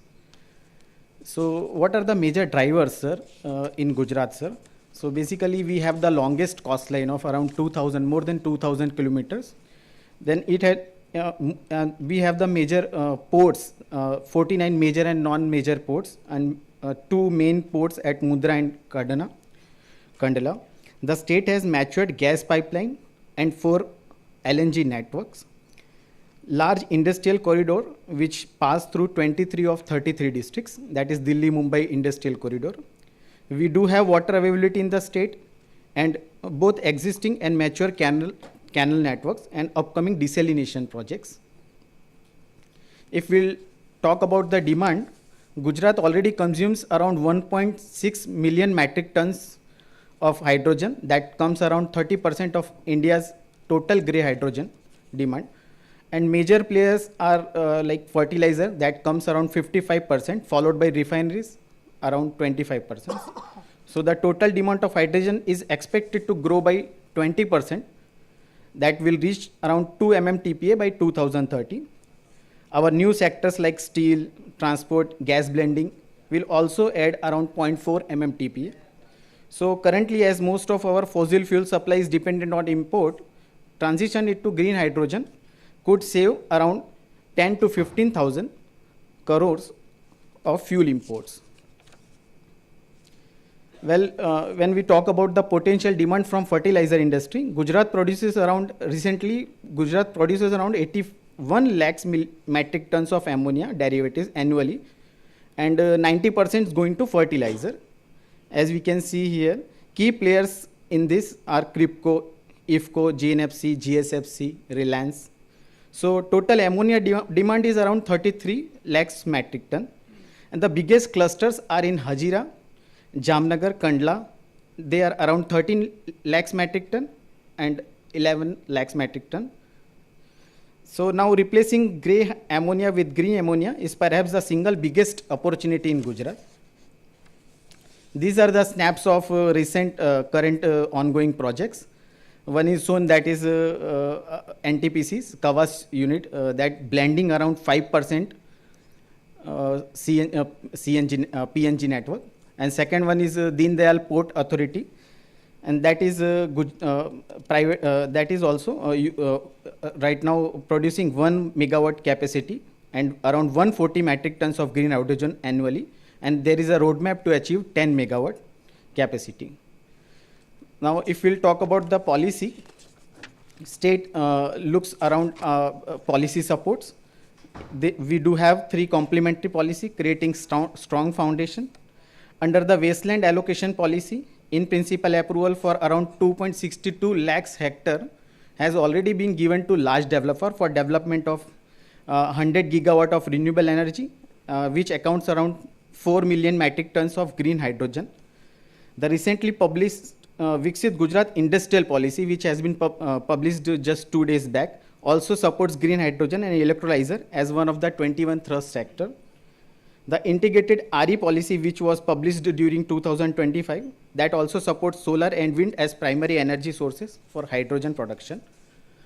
Now, I'll talk about the green hydrogen policy, which was published last year, December 2025, that kickstart the green hydrogen ecosystem in the state. The mission is to make Gujarat a leading global hub with 3 million metric tons per annum of green hydrogen production by 2035. And the key targets are includes 30 gigawatt of electrolyzer capacity, around 5 lakh crores of investment, and 6 lakhs green jobs. The policy also aims to eliminate 5 MMTP of carbon dioxide emission within the state. It aligns directly with the India's Panchamrit goals. Incentives, these slides present the incentives which has been covered in the policy. They are structured in 4 areas. First one is production. Here we provides around 20% subsidy on electrolyzer and 50% reimbursement on transmission charges for 5 years. From demand point of view, 30% capex subsidy is provided for refueling station and fuel cell vehicles, plus 50 rupees per kg subsidy for MSMEs and gas blending operators. If we talk about green hydrogen hub, it will get around 20% capex subsidy up to 35 crore. An additional 100 crore is allocated for R&D and Center of Excellence and Startup Incubation. These are the highlights of the policies. Moreover, beyond incentive, the state is building an enabling infrastructure by facilitating developers for necessary provisions, clearances, and government producers. GIDC will set up, GIDC Gujarat Industrial Development Corporation, they will set up a dedicated manufacturing hubs for electrolyzer and green hydrogen equipment with fast-track statutory clearances.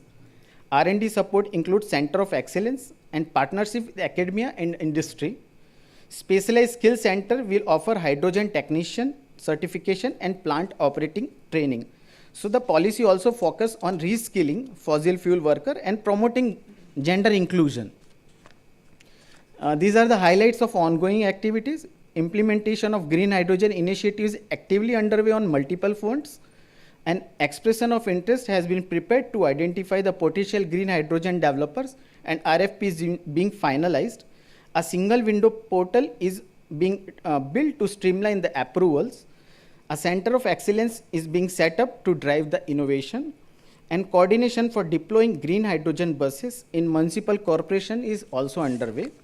So these are the highlights from Gujarat. So Gujarat is committed to becoming a leading green hydrogen hub, and collaboration with national stakeholder and other states will be beneficial to making that happen. Thank you. Thanks a lot, sir. Thank you, sir.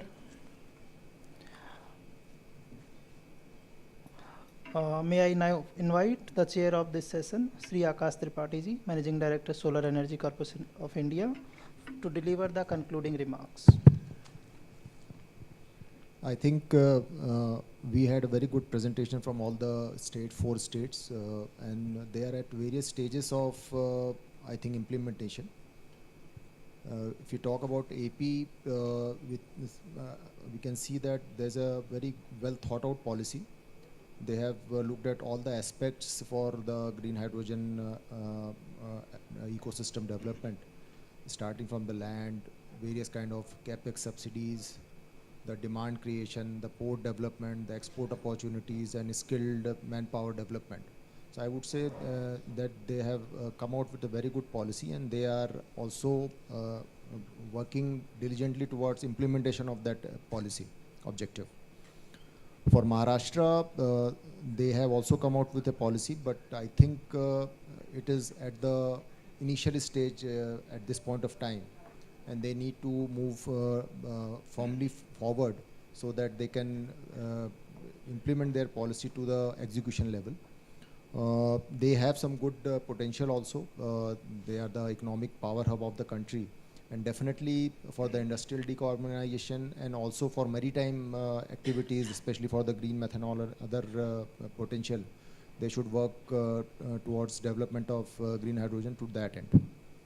For Gujarat, they also have a huge potential. They have a huge coastline, and they also have a very, very good policy. And they are at an advanced level of implementation also. And they have good ambition for development of 2 million metric ton by 2030. So I think they are well on their way, and they have a huge RE potential also. They can utilize that. They have a coastline also, and they have a huge industrial infrastructure for decarbonization of industries, especially for MSMEs, since they have kept as capital subsidy for those MSMEs who are using green hydrogen for decarbonization of their industries. So that's a very, very good move, and I think they can create an example by using green hydrogen for decarbonization of industries. As far as Rajasthan is concerned, we all know that they have got a huge RE potential, and they have a huge RE infrastructure also. They have posed certain issues that they have a water crisis, and it's difficult to provide that much water because it's a water intensive activity. Also for demand creation, they need to do something more. So maybe Rajasthan would act as a RE hub for development of green hydrogen hubs across the country. So that could be a crucial role which they can play. And for that, they need to provide that transmission infrastructure also, and coordinate with the central ministry for development of ISTS infrastructure. So all in all, I think there is a lot of cross learning from various states. As I mentioned, AP and Gujarat are moving forward firmly on the implementation of the policies which they have come out with, and some of the subsidies and some of the incentives which they have planned, and the kind of innovative steps they have taken. I think other states can learn from them also. And for other states, these 4 states can be a leading light as far as policy and their implementation is concerned. I think this session was very, very useful, and it will help all the states to come out with such good policies and also an implementation strategy for the same. Thank you. Jai Hind.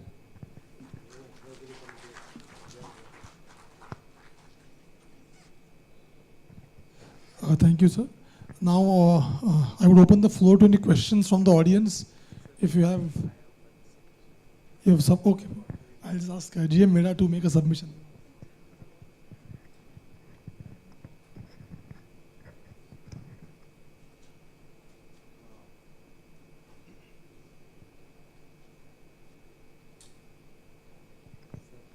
Hello, sir. MEDA has published one tender for anchor and experimental anchor unit on the in line with the SECI tender, sir. And initially it was published on 30th March 2025, but we didn't found any response to that RFS or bid. Then after stakeholder consultation and their request and considering their request and suggestion, we refloat it on 16th October 2025. We found a response of 6 bid for experimental anchor unit, and now we have allotted the NOA to the Maharail, that is Mahajanko company, for 2 KTPA of green hydrogen capacity.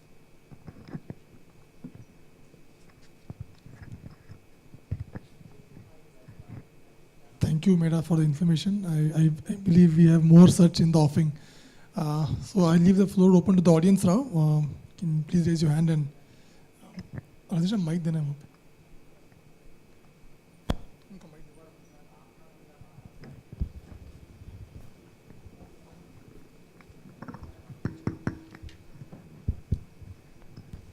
Hello Lalit here and मेरा सिर्फ simple सा एक सुझाव है या question भी कह सकते हैं.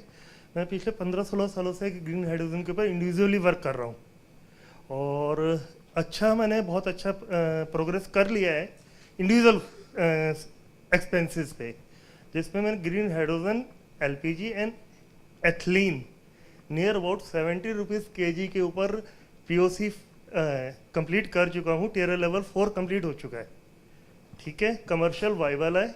IIT Ropar and UPES Dehradun 2 जगह इंक्यूबेट हो चुका हूँ, लेकिन स्टिल अभी तक मुझे फंडिंग के लिए सपोर्ट नहीं मिल पाता. तो ये इंडिविजुअल्स के साथ बड़ी दिक्कत आती है. तो मैं ये चाहता हूँ कि गवर्नमेंट जो ये पॉलिसीज़ है ना, थोड़ा इंडिविजुअल्स के लिए वो हो, कहते हैं कि सॉफ्ट हो, क्योंकि कुछ जेन्युइन जो इन्वेंशंस हैं इस वजह से रुक जाती है.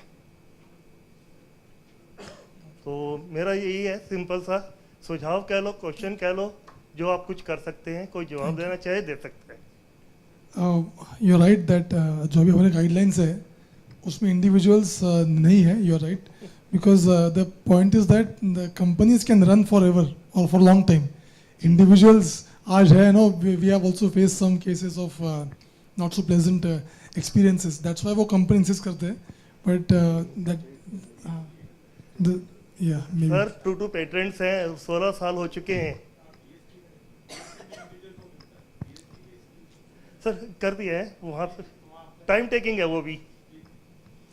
Thank you sir. Thank you. कोई एक और था? Somebody else?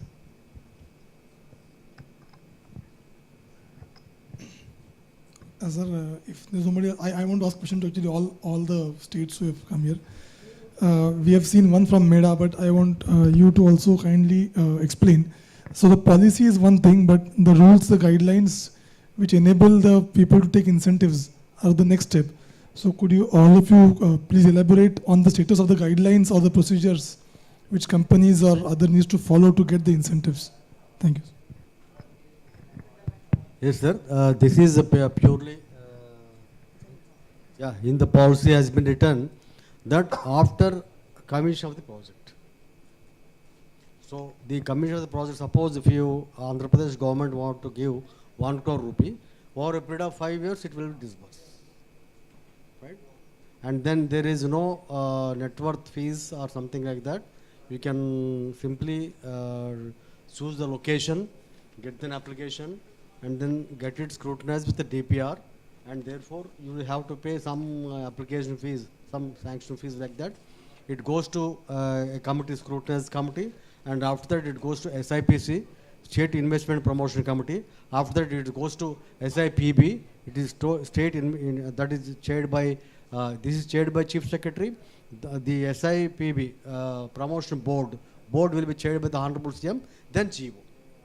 Government order will be nikaled. And then after the government order is given, we all extend all the facilities like agreements and all those things will be done. In the meanwhile, we'll show the sites and all those things, and any land you wanted to see, all those things we will facilitate. Right. Thank you. GPO may say, Gujarat. The state of the rules or the guidelines for the policy to be implemented. Can you please explain the status? Yes, sir. Actually, policy has been published during last December, and guidelines are underway for production, for a hub, for consumption, for center of excellence and R&D. In fact, these guidelines will come within 1 or 2 months. Actually, they are in approval. So the processes like the applications, one single window platform through the applications can be submitted. That will be scrutinized by the nodal agency, that is GPCL. And subsequently that will be forwarded to the executive committee, and then the approvals may be granted. So we just need to wait for a few 1 or 2 months. So the guidelines, complete guidelines will be there from Gujarat, sir. Thank you. The policy integrated clean energy policy 2024 and the operational guidelines, both the things can be have from our website. nredp.cap.government.in. Next, आपकी policy और guidelines अभी है, they are in place और राजस्थान की दोनों ही policy live हैं और दोनों ही ऑनलाइन पोर्टल पर ही रजिस्ट्रेशन होता है हमारा, कनेक्टिविटी का भी और रजिस्ट्रेशन दोनों ही ऑनलाइन है। विद इन ड्यू कोर्स में ही आपका रजिस्ट्रेशन होगा, कनेक्टिविटी मिलेगी, आप आएँ, प्रोजेक्ट लगाएँ। Thank you. Meda? Government of Maharashtra already developed one single window portal to facilitate the green hydrogen developer. Any company, JV consortium or legal group of companies can apply on single window portal. Already MEDA has published methodology part 1, and other methodologies are in pipeline like final approval and subsidy disbursement. As I told earlier, that is a submission. Subsidy offers up to 100% of the fixed capital investment in GH and RE project. For anchor and experimental anchor unit, 100% fixed capital subsidy up to 100% fixed capital investment in GH and RE, and for the non-anchor unit only in green hydrogen project. Thank you. I know there are a few more questions, but we have to wind up because the minister is about to arrive here. So we'll have to pause it here, and we can take the questions offline right now because the minister is about to come shortly. So we need to close the session. Thank you all of you. Thank you, sir. Thank you for all the participants.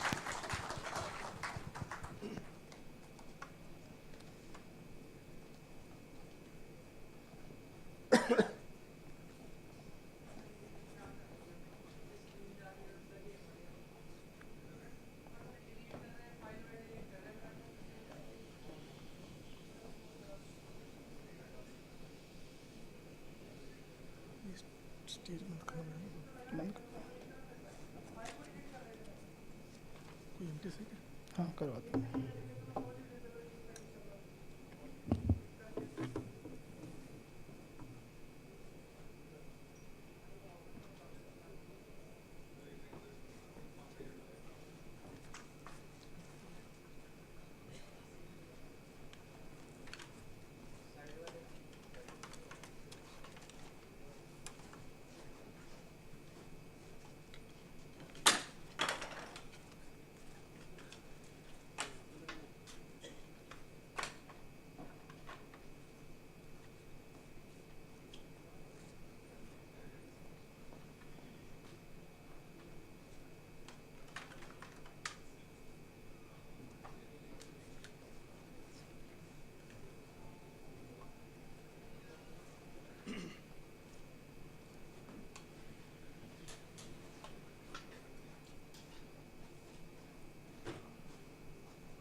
We now move to ministerial session.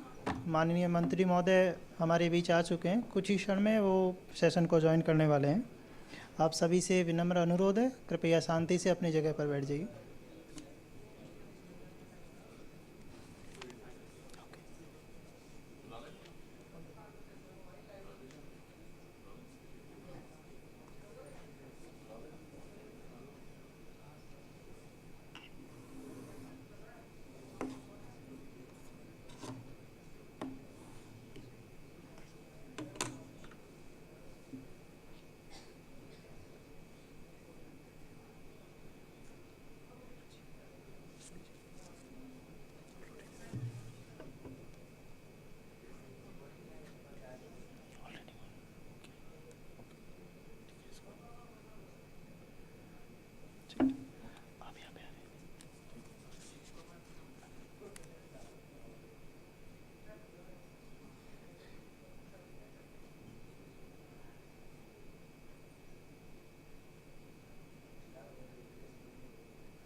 So let's warmly welcome our Honorable Minister and all dignitaries to the dais. Please, please.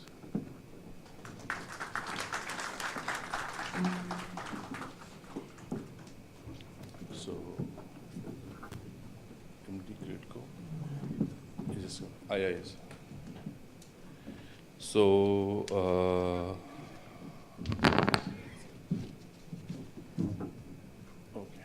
now that we have all dignitaries on the dais, I'd like to request our Secretary MNRE, Shri Santosh Kumar Sarangi, to welcome our Honorable Minister with a bouquet.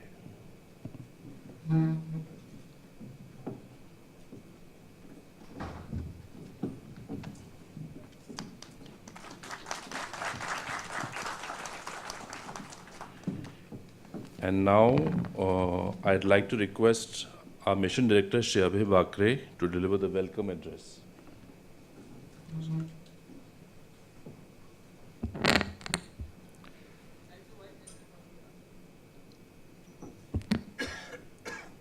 Honorable Union Minister for New and Renewable Energy, Shri Prahlad Joshi ji, Secretary MNRE, Shri Sarangi ji, Managing Director SECI, Shri Akash Tripathi ji, Managing Director Gridco from Odisha, other state officials, senior officials from MNRE, industry representatives, scientists, media friends, and ladies and gentlemen. Today when we celebrate 12 years of these initiatives which have led to the energy transition, different programs for the country, changing the landscape, the way we use energy, we need to definitely talk about green hydrogen, because green hydrogen is actually going to be the fuel for the future.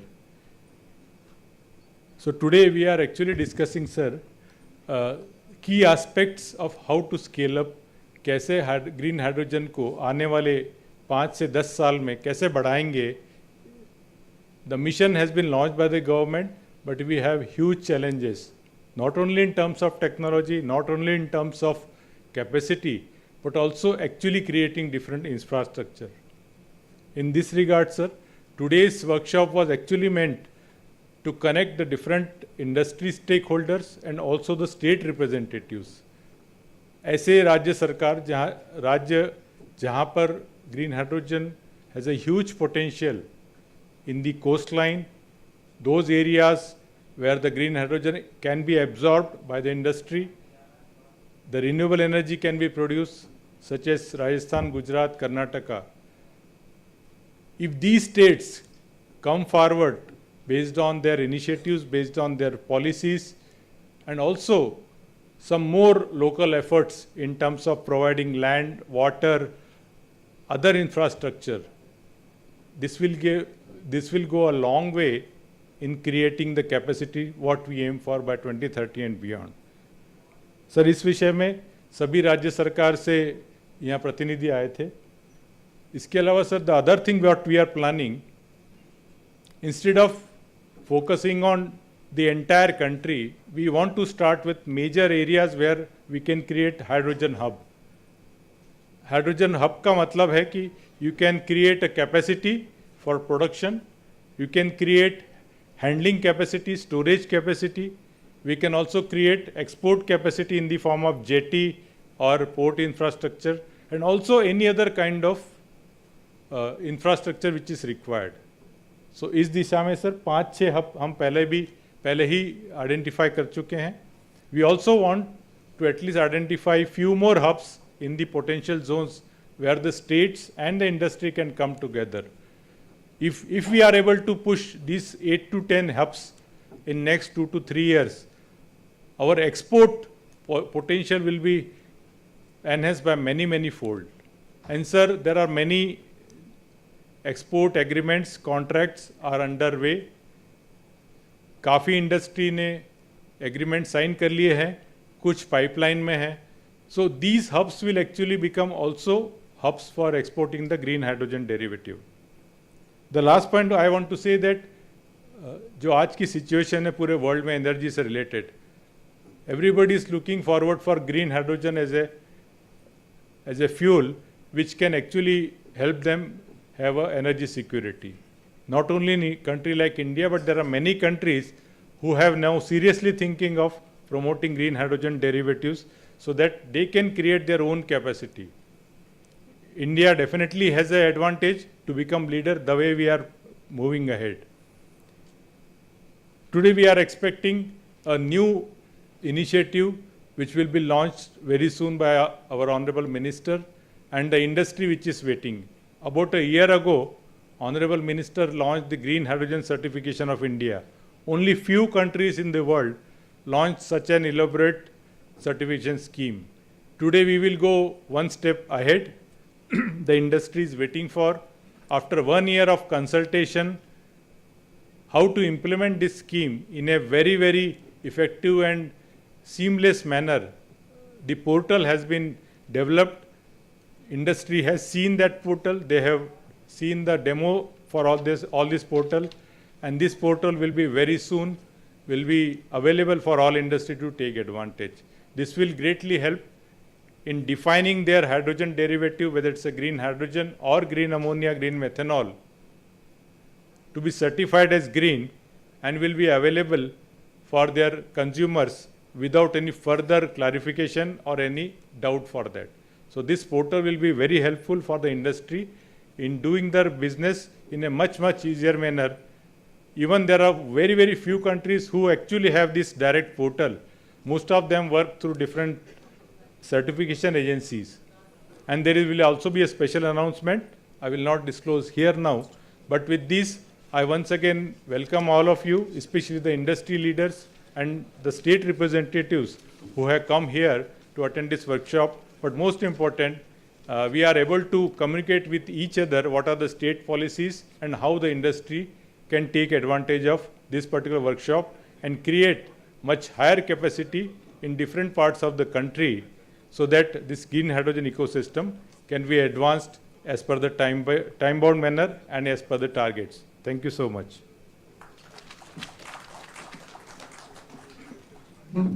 Thank you, sir, for your remarks. I now welcome MD Gridco Odisha, Shri Satyapriya Rath, IAS, to share reflections on state policy actions and development. Welcome, sir.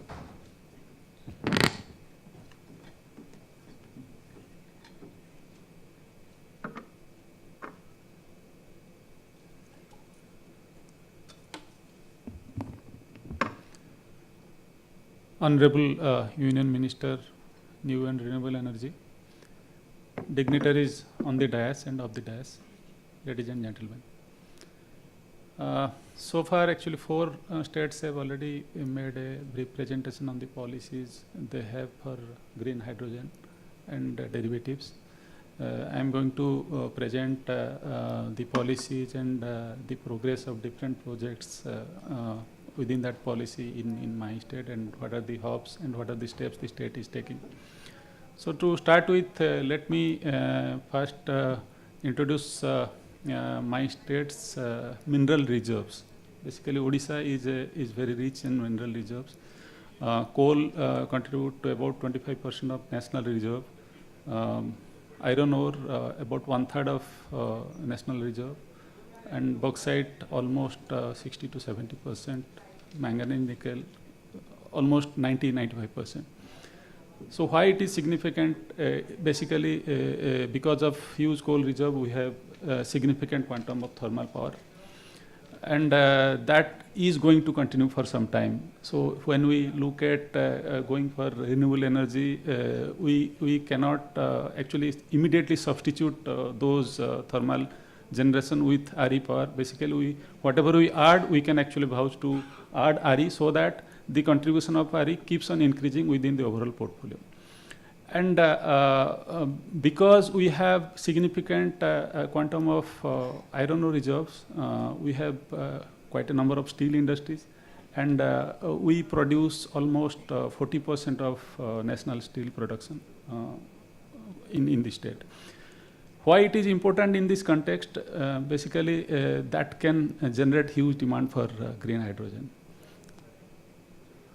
So why Odisha? What are the strategic advantages of Odisha to go for green hydrogen production? A policy framework which is initially taken up under industrial policy resolution, which is very attractive in 2022. Then Odisha renewable energy policy 2022. Then domestic demand, as already I have mentioned, still around 40 million metric ton per annum, aluminum 2.7 million metric ton per annum.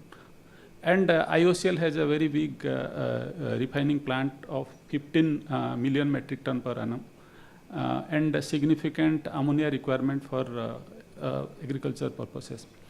Then we have 3 established ports, Paradip, Gopalpur, Dhamra, with SEZs and green hydrogen hubs for export to Southeast Asia as well as Europe. Then for RE and infrastructure, we have huge potential. Yes, we have a challenge so far as to plan for ground-mounted solar, but we have huge water reservoirs. So we are planning significant addition of floating solar so that we can meet our solar requirement through that. Of course, we are also planning to have some agri PV so that it can also take some load. Huge potential for pump storage projects, wind quite a significant. And more importantly, we are also providing RE banking for green hydrogen activities. Beyond that also, let me also put 2 more additional strategic advantages. In Odisha, actually, the government has assigned this renewable energy nodal agency to an agency which is the power aggregator, GRIDCO. So we are basically the power aggregator. That's why we have all sorts of power with us. So even if any green hydrogen project which wants green power and they don't have installed capacity, we can provide that. And number 2 is basically all RE projects we facilitate. So when the green hydrogen, the industry which wants to produce green hydrogen, they want to come for any other RE project, that is, we are the agency which is actually facilitating that. So we are a kind of 360-degree collaborator for any green hydrogen industry who can produce. And the 6th is basically we have the financial capacity. For last 2 years consistently we have been ranked #1 in fiscal health index by NITI. So that provides the required promise that yes, we can provide the financial incentive. And what are the financial incentive we offer? As per RE policy, as per Industrial Policy Resolution 2022, 30% of plant and machinery, including technical civil works, transmission lines, without any cap. Number 2, ED exemption for 100% ED exemption for 20 years. STU charges 100% waiver for 20 years. Land allocation, we have a dedicated agency which provides land, and 100% exemption on conversion fees. Power banking, yes, we are providing power banking, and specifically for green hydrogen, we have allocated 350 megawatt. Then this is most important is tariff. We provide 3 rupee per unit from DISCOM, that subsidy for 20 years of from the commissioning date. And cross subsidy, again, it is exempted for 20 years, 100% cross. Apart from that, Odisha Renewable Energy Policy also provides significant quantum of incentives for all category of RE projects. Sir, these are the market opportunities, a bit more elaborated format. So steel production, 40 million metric ton per annum, but our target is to reach 130 million metric ton by 2030. So huge demand for green hydrogen is going to come in next 5-6 years. Aluminum production 2.7 million metric ton, oil refinery 15 million metric ton, ammonia requirement of 0.6 to 0.8 million metric ton for agriculture and industry, and 20% methanol blending mandate requires 0.2 million metric ton per annum demand. And because we have 3 seaports which are actually gateway for export of these things to Southeast and Eastern Asia, of course, Europe also. And in infrastructure, these are the port facilities. Paradip has 150 plus million metric ton per annum. Dhamra port, which is a PPP mode operated port, which has 100 plus. Gopalpur has 20 plus. Special economic zone in Gopalpur, 2,970 acres allocated with rail, road, power and water connectivity. Then green hydrogen hubs, Paradip has already been notified by MNRE as a green hydrogen hub. Gopalpur is in the process of being notified. Water availability, both Gopalpur and Paradip has flowing rivers, Mahanadi and Rusikulya. So fresh water is plentifully available. If there is any deficit in fresh water, both these things are actually ports. That's why desalination of the seawater can be done. Then RE power production, we have significant quantum. Of course, we have the challenge of having adequate land for ground-mounted solar, but other technologies we have floating solar 33 gigawatt, wind 12 gigawatt, pump storage about 50 gigawatt, then RE banking we are providing. So these are the things which facilitate, and more importantly, we are also building huge transmission network for these two hubs.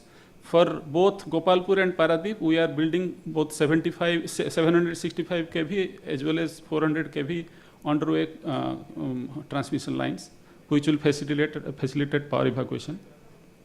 And based upon these proposed incentives, we have actually received significant quantum of production proposals from different developers, and most of the developers are present here only.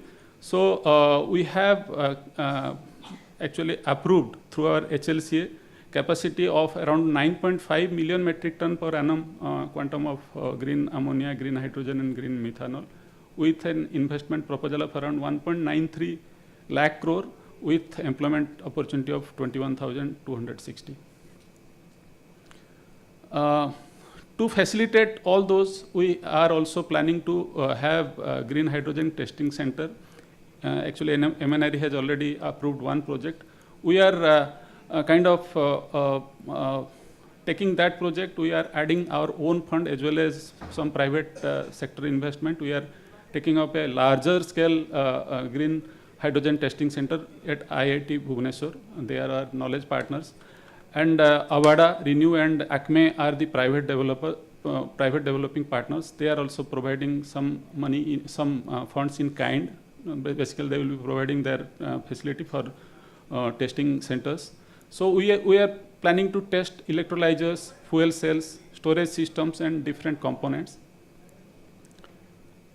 Apart from that, we are also planning to have a center of excellence in green hydrogen. Again, a collaboration with IIT Bhubaneswar. The state government is committing 193 crore for that purpose, and we have industry partners in the shape of Avada, Renew and Acme.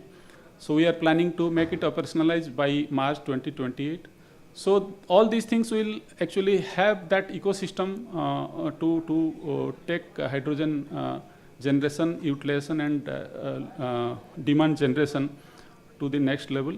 So before I conclude, I would like to thank Government of India and MNRE for their continuous support for taking up green hydrogen as a product which is going to be the future source of energy. Thank you, sir.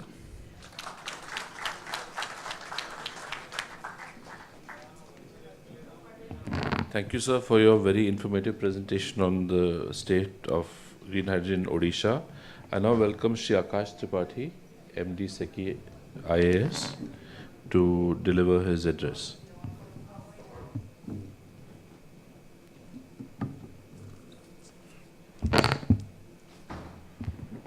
Honorable Union Minister, New and Renewable Energy, Shri Prahlad Joshi ji, Respected Secretary Sir, Shri Santosh Sarangi ji, MD NGHM, Mission Director NGHM, Shri Abhay Vakre ji, MD Gridco,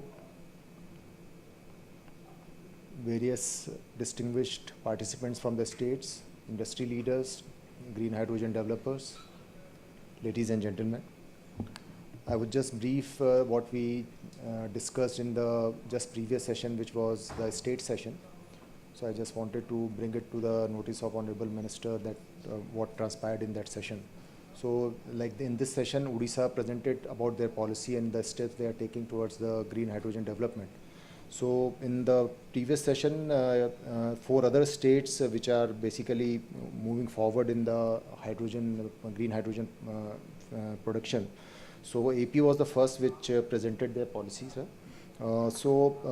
They have come out with various kind of incentives and various kind of policy framework through which they are propelling their green hydrogen production.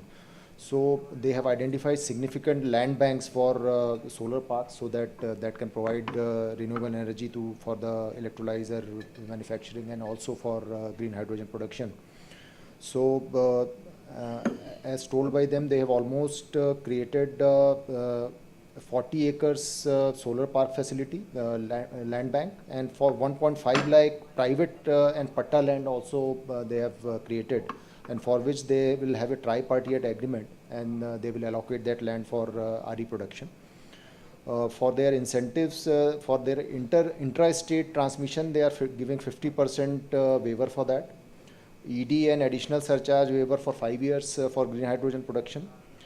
They are also giving for electrolyzer production, they are giving a power subsidy of ₹1 per unit for 5 years, and 100% ED reimbursement for 5 years.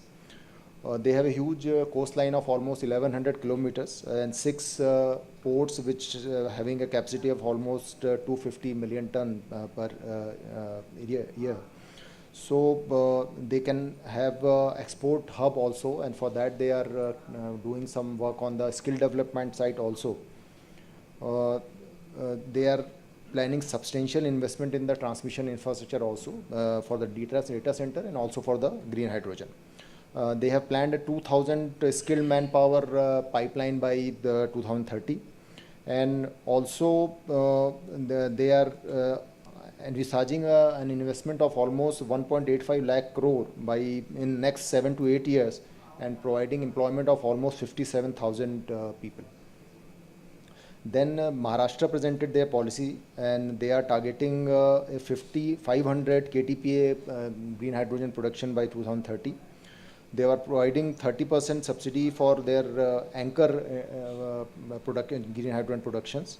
They are also providing subsidy for electrical vehicle, the fuel cell, hydrogen fuel cell electrical vehicle buses, and also for their refueling stations. Their demand is almost 0.5 MTPA, and which they are envisaging that by 2030 or so it would be around 1.3 million ton per annum. So they are also providing subsidy for blending, 50 rupees per kg. And they are developing a green port in which they will be having bunkering for green hydrogen. That is Bhawan green port development is going on. They have also planned to develop a bio green hydrogen corridor, and skill development efforts are also going on.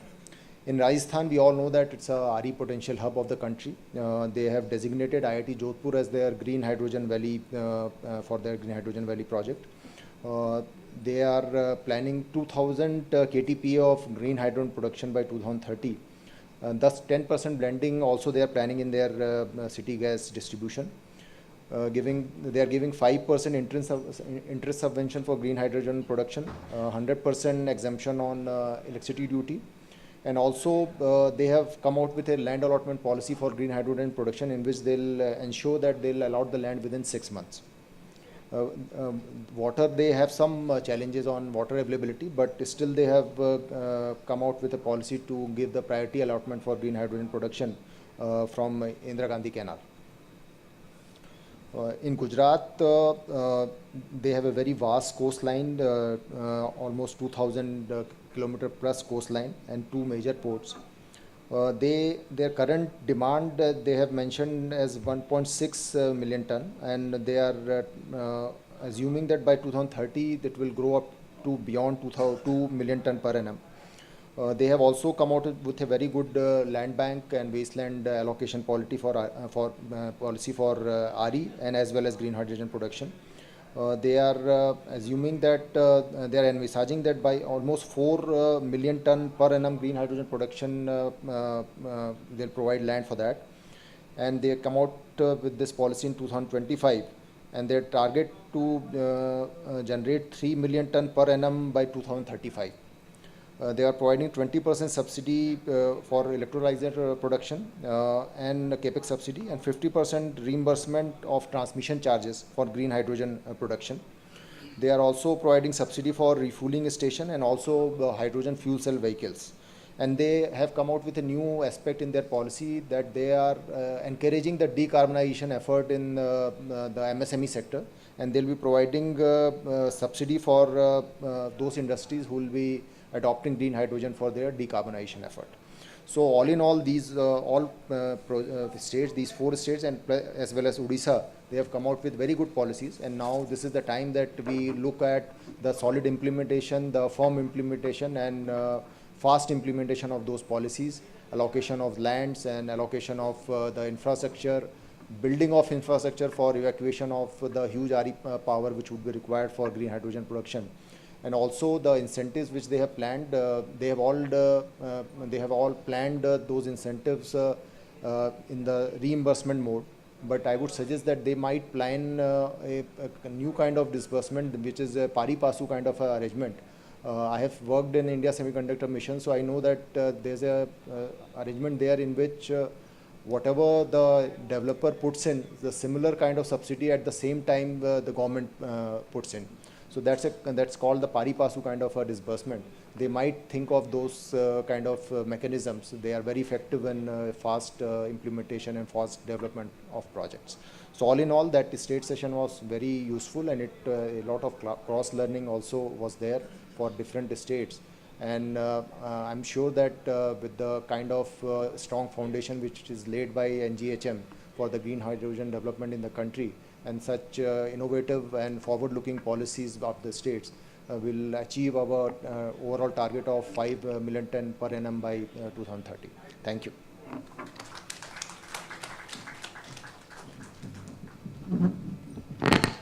Thank you very much, sir, for your summary and presentation. I now request Shri Santosh Kumar Sarangi, Secretary MNRE, for his special address. Thank you, sir.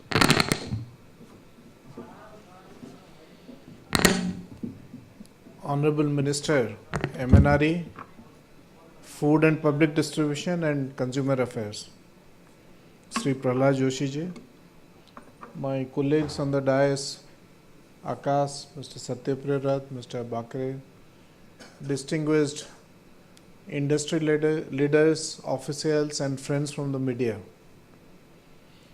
It's a great pleasure to welcome all of you in this particular session where we are discussing ways of strengthening the National Green Hydrogen Mission, and that too through the state policies, state initiatives. As all of you know, in the background of the West Asia crisis which has happened, the supply chain disruption can pose huge challenges for energy security of a country. And for a country of India's size, with 1.4 billion people, dependence, and that too dependence of such magnitude on external sources for our energy security, makes us definitely vulnerable. So in this context, the possibilities of green hydrogen to supplement our energy security is huge. If you look at the consumption in our oil refineries, the oil refineries consume about 2.2 million tons of hydrogen in their refineries. If you look at our fertilizer plants, they require about 2.3 million tons of green ammonia in the fertilizer plants per annum. All of this requires import of huge quantities of LNG, and to that extent you can understand our dependence on import of these commodities. So So through green hydrogen, one can produce hydrogen entirely indigenously, but the major input is electricity. And over the years, the electricity consumption, because of technological disruption, has been going down. Initially, when alkaline based electrolyzers were being used in the initial days, it used to be about 55 units to produce a kg of hydrogen. Subsequently, with proton exchange membrane technology, it has come down further, and now between 46 to 48 units of electricity is used for producing hydrogen. SOEC is another technology where electricity consumption is expected to come down further and should be in the range of, as claimed, should be in the range of about 38 to about 42 units. Is that correct? Or it can go even up to 33 units to produce a kg of hydrogen. So the investors who have taken this bet in disruptive power of technology are actually the most optimistic and probably the most wise investors who have believed in this power of technology to produce green hydrogen in future and bridge this gap between the rates of grey hydrogen and green hydrogen. So the potential for India remains not only in the refineries and the fertilizer plants, but in many other areas. If you look at transport and mobility sector, the potential to substitute green hydrogen against fossil fuels is again immense.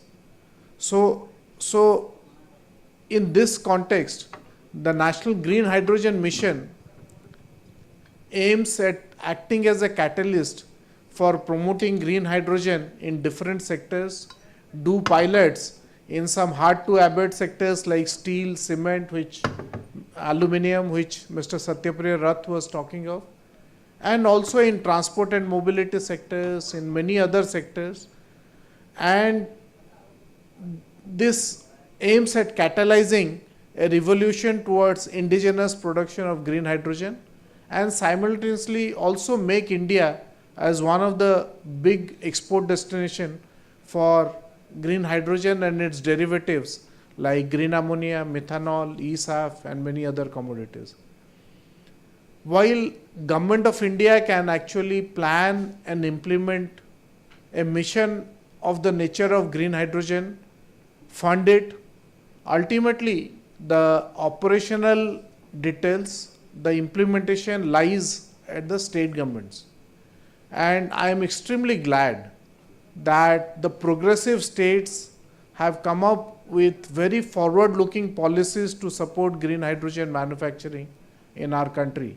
You heard about 4 states earlier and Odisha now, and I admire the pragmatism which these states have shown in providing different kinds of facilitation measures for green hydrogen, capex subsidies, electricity duty waiver of fueling charges in some states, additional facilitation measures through other subsidies which they are providing, actually would go a long way in supporting green hydrogen in our country. In addition, many of our port authorities have also taken very proactive steps. The Deen Dayal Port Authority at Kandla, VO Chidambarnar Port at Tuticorin, and the Paradip Port authorities have gone ahead in creating facilities for bunkering of methanol and eventually supplying it to ships. Similarly, in terms of hubs, these 3 ports have been declared as green hydrogen hubs by MNRE. In addition, power manufacturers, power generators like NTPC have also delved big time into hydrogen manufacturing, and the facility which NTPC is creating at Pudimadka in Andhra Pradesh is also a great initiative on the part of NTPC in our green transition journey. We also have support features in terms of Hydrogen Valley Innovation Cluster and industry leaders as well as IITs in places like Kerala, Jodhpur, Bhubaneswar, Pune have been doing a tremendous job in creating test beds, in creating testing infrastructure, pilots to prove the efficacy of green hydrogen ecosystem. Again, I would take this opportunity to salute the industry leaders who have taken this pragmatic decision to get into green hydrogen manufacturing, and I must compliment and laud you and thank you for having taken this initiative and making India as one of the most potential segments for supplying of green hydrogen and the derivatives. We have, when the SECI did its last tender on green ammonia, the lowest ever price discovery was found in India. Similarly, in the oil refineries on Numaligarh, we have got rates of about 297 rupees per kg. 279. Again, if you look at the grey hydrogen prices today, it is much, much higher than this price which has been discovered for supplying to Numaligarh refinery.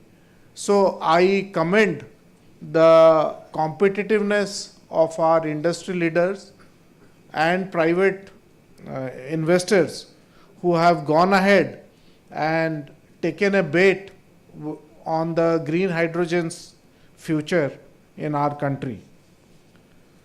I sincerely hope that this state consultation that we have done would help in sharing of best practices, in letting other states know the kind of pragmatism which some of our states have shown and replicate those in their respective states.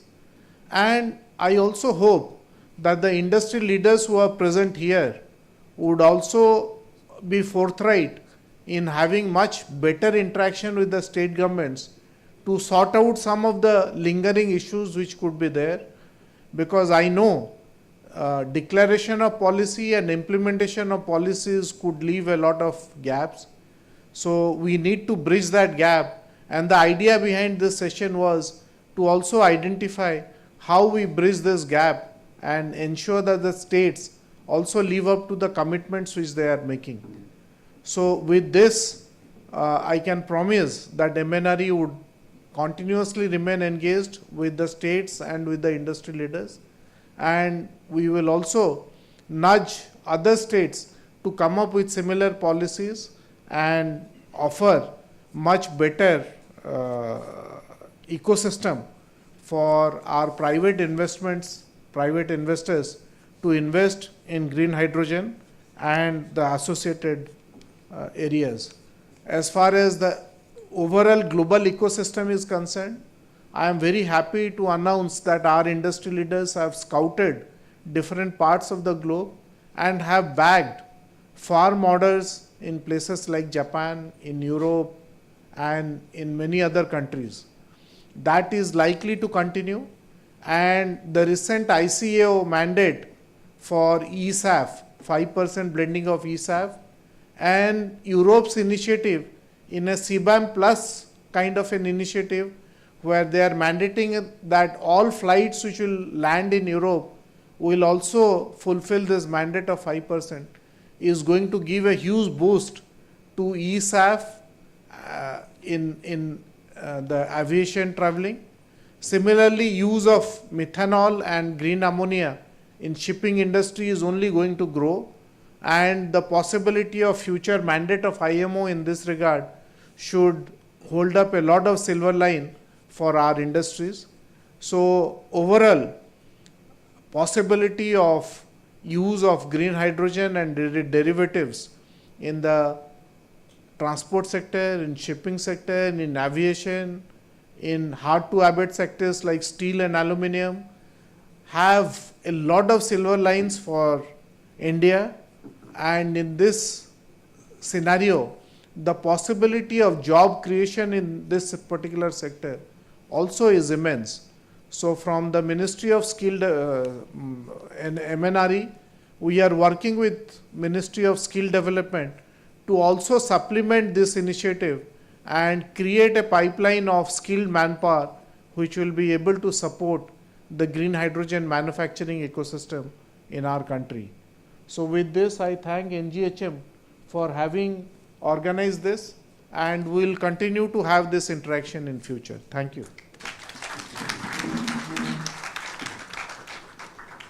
So thank you, sir, for your special address. We now arrive at a very important milestone. We now humbly request Honorable Minister to kindly launch India's Green Hydrogen Certification Scheme portal. We gratefully acknowledge the support of BEE, NEGD, that is a National E-Governance Division under MITI, and industry stakeholders for their invaluable contribution in developing this national platform.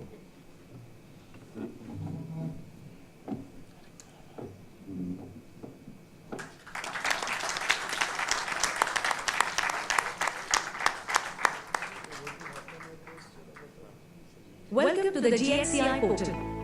Hydrogen produced through renewable electrolysis or biomass conversion is qualified as green if it meets the threshold of 2 kilograms of carbon dioxide equivalent per kg of hydrogen. 4 distinct certificate types map directly to your facility's operational journey. This includes the voluntary concept certificate at the design stage, the provisional certificate, and the mandatory facility and final certificate for commissioned plants.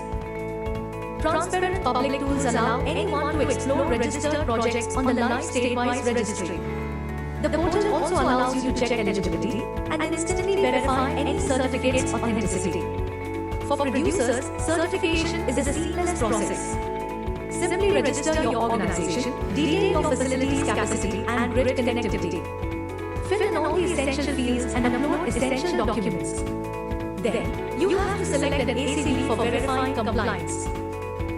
Once you select an empaneled verification agency and submit your application through the ACV, an independent on-site audit is conducted. After the payment of the due fees and the uploading of the verification report by the ACV, the technical committee issues your digitally signed final certificate after verification. The final certificate is available to download anytime. To know more about the process, register on gxci.in for your project.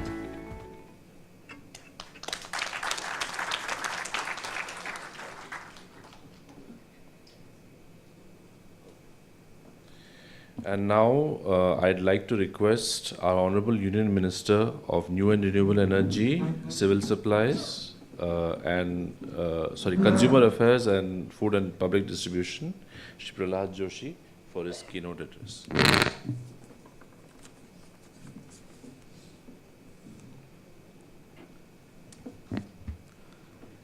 Shri Santosh Kumar Sarangi, Secretary MNRE, Shri Abhay Bakre, Mission Director, NGHM, Shri Akash Tripathi, Shri Satyapriya Rath, and other officers from the state government, friends from media, and all other dignitaries who are present here. I am very happy to be here on the strengthening of the National Green Hydrogen Mission, state policies, hubs, and the infrastructure. This workshop I am joining here, and I saw the presentation of the Odisha also. I can only say how the competition is building up. Among the states, healthy competition always to become India to Vikasit Bharat, Vikasit state, Vikasit Pradesh is needed. So I was just asking Akash Tripathi about the other presentation also. The things are now, I can say, picked up. So that's why I would like to ask at the very initial itself to other states to follow. Whatever has been done by these 4 or 5 states, it has been elaborated by Shri Akash Tripathi.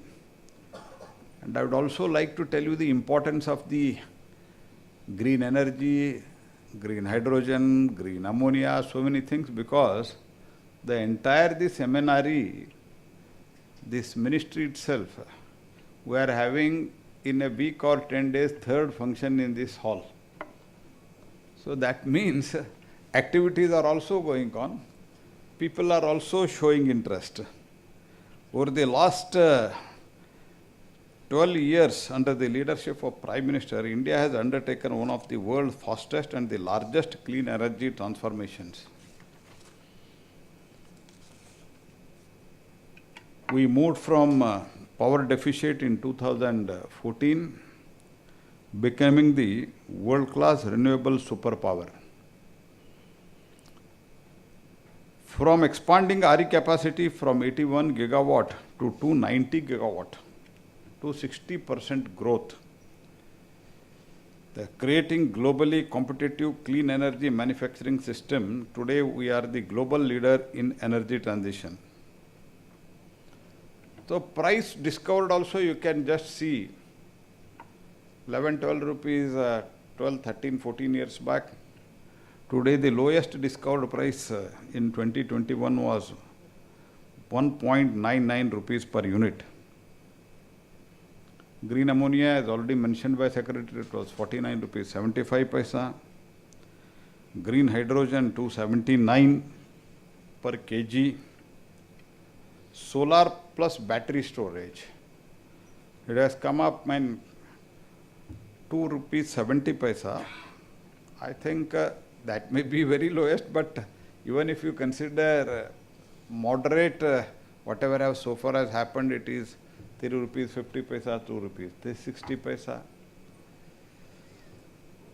So whatever was thought impossible 10, 12 years back, it is being proved that it is possible and it is reality, it has become reality in India. And I am confident that 300 gigawatt of the installed non-fossil fuel capacity we will be achieving this 300 gigawatt by end of this quarter. Means we will become 300 gigawatt total installed capacity of non-fossil power. And supporting the 12-year foundation is the National Green Hydrogen, which was launched by Prime Minister in 2023.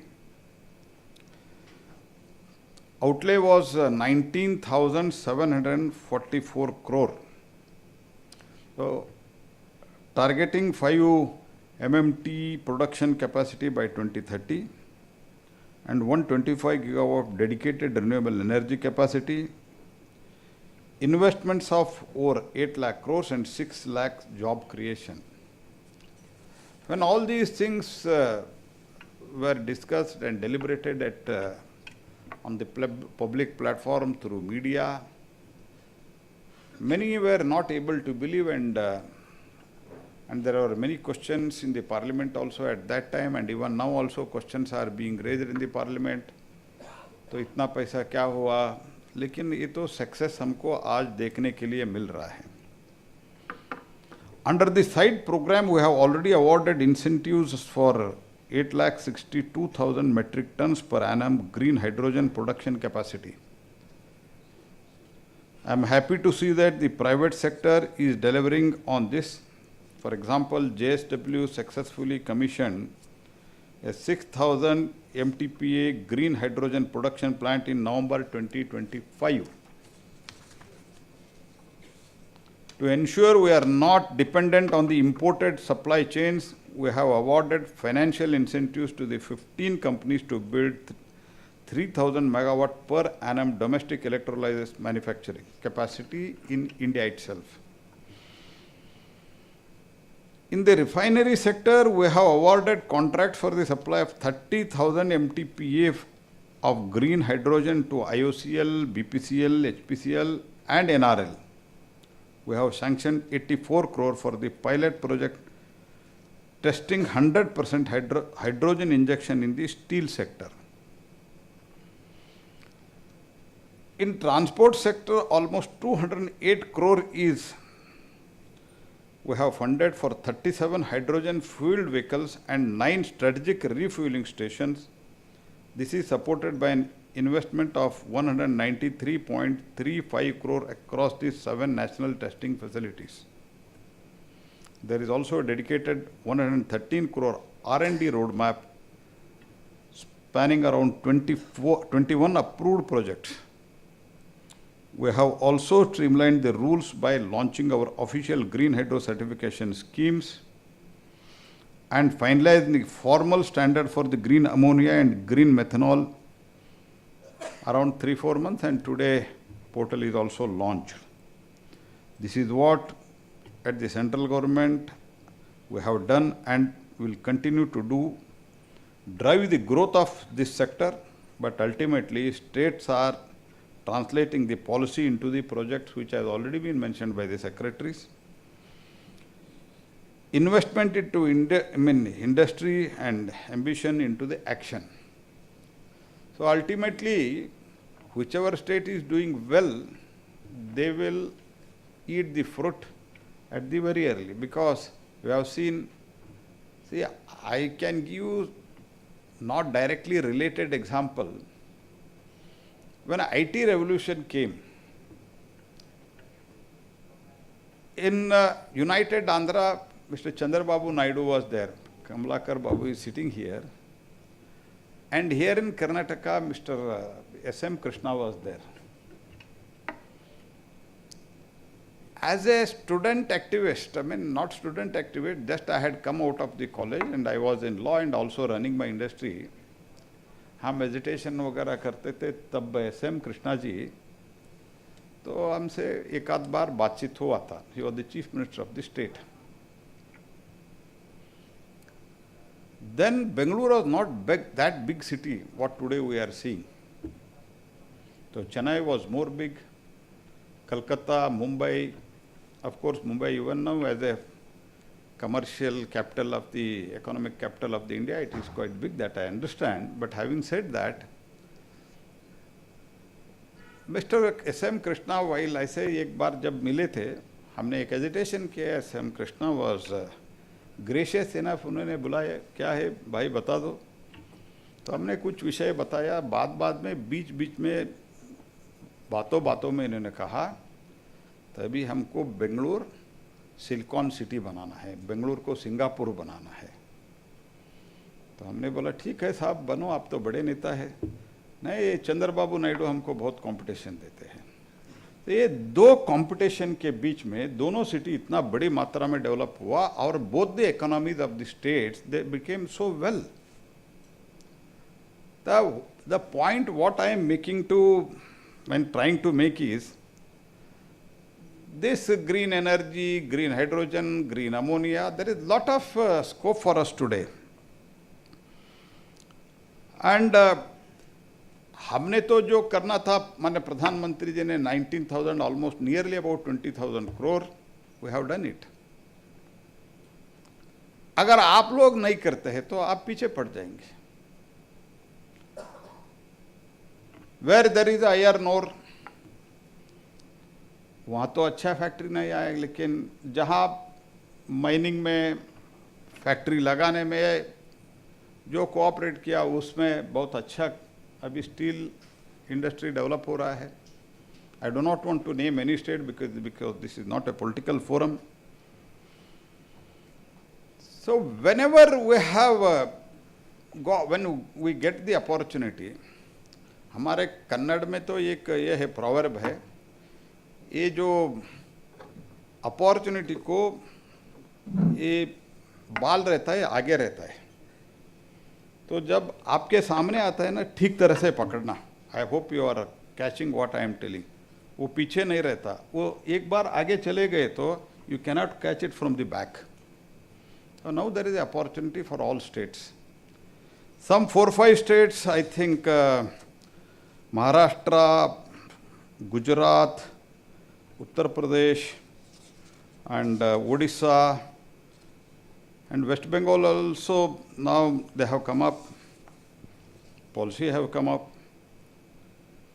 So these are all come up, and what is their policy, what incentives they are giving, what is the transmission, cost they have reduced, concession, their plant and machinery, what they are doing, all such things have been explained. I do not want to repeat that.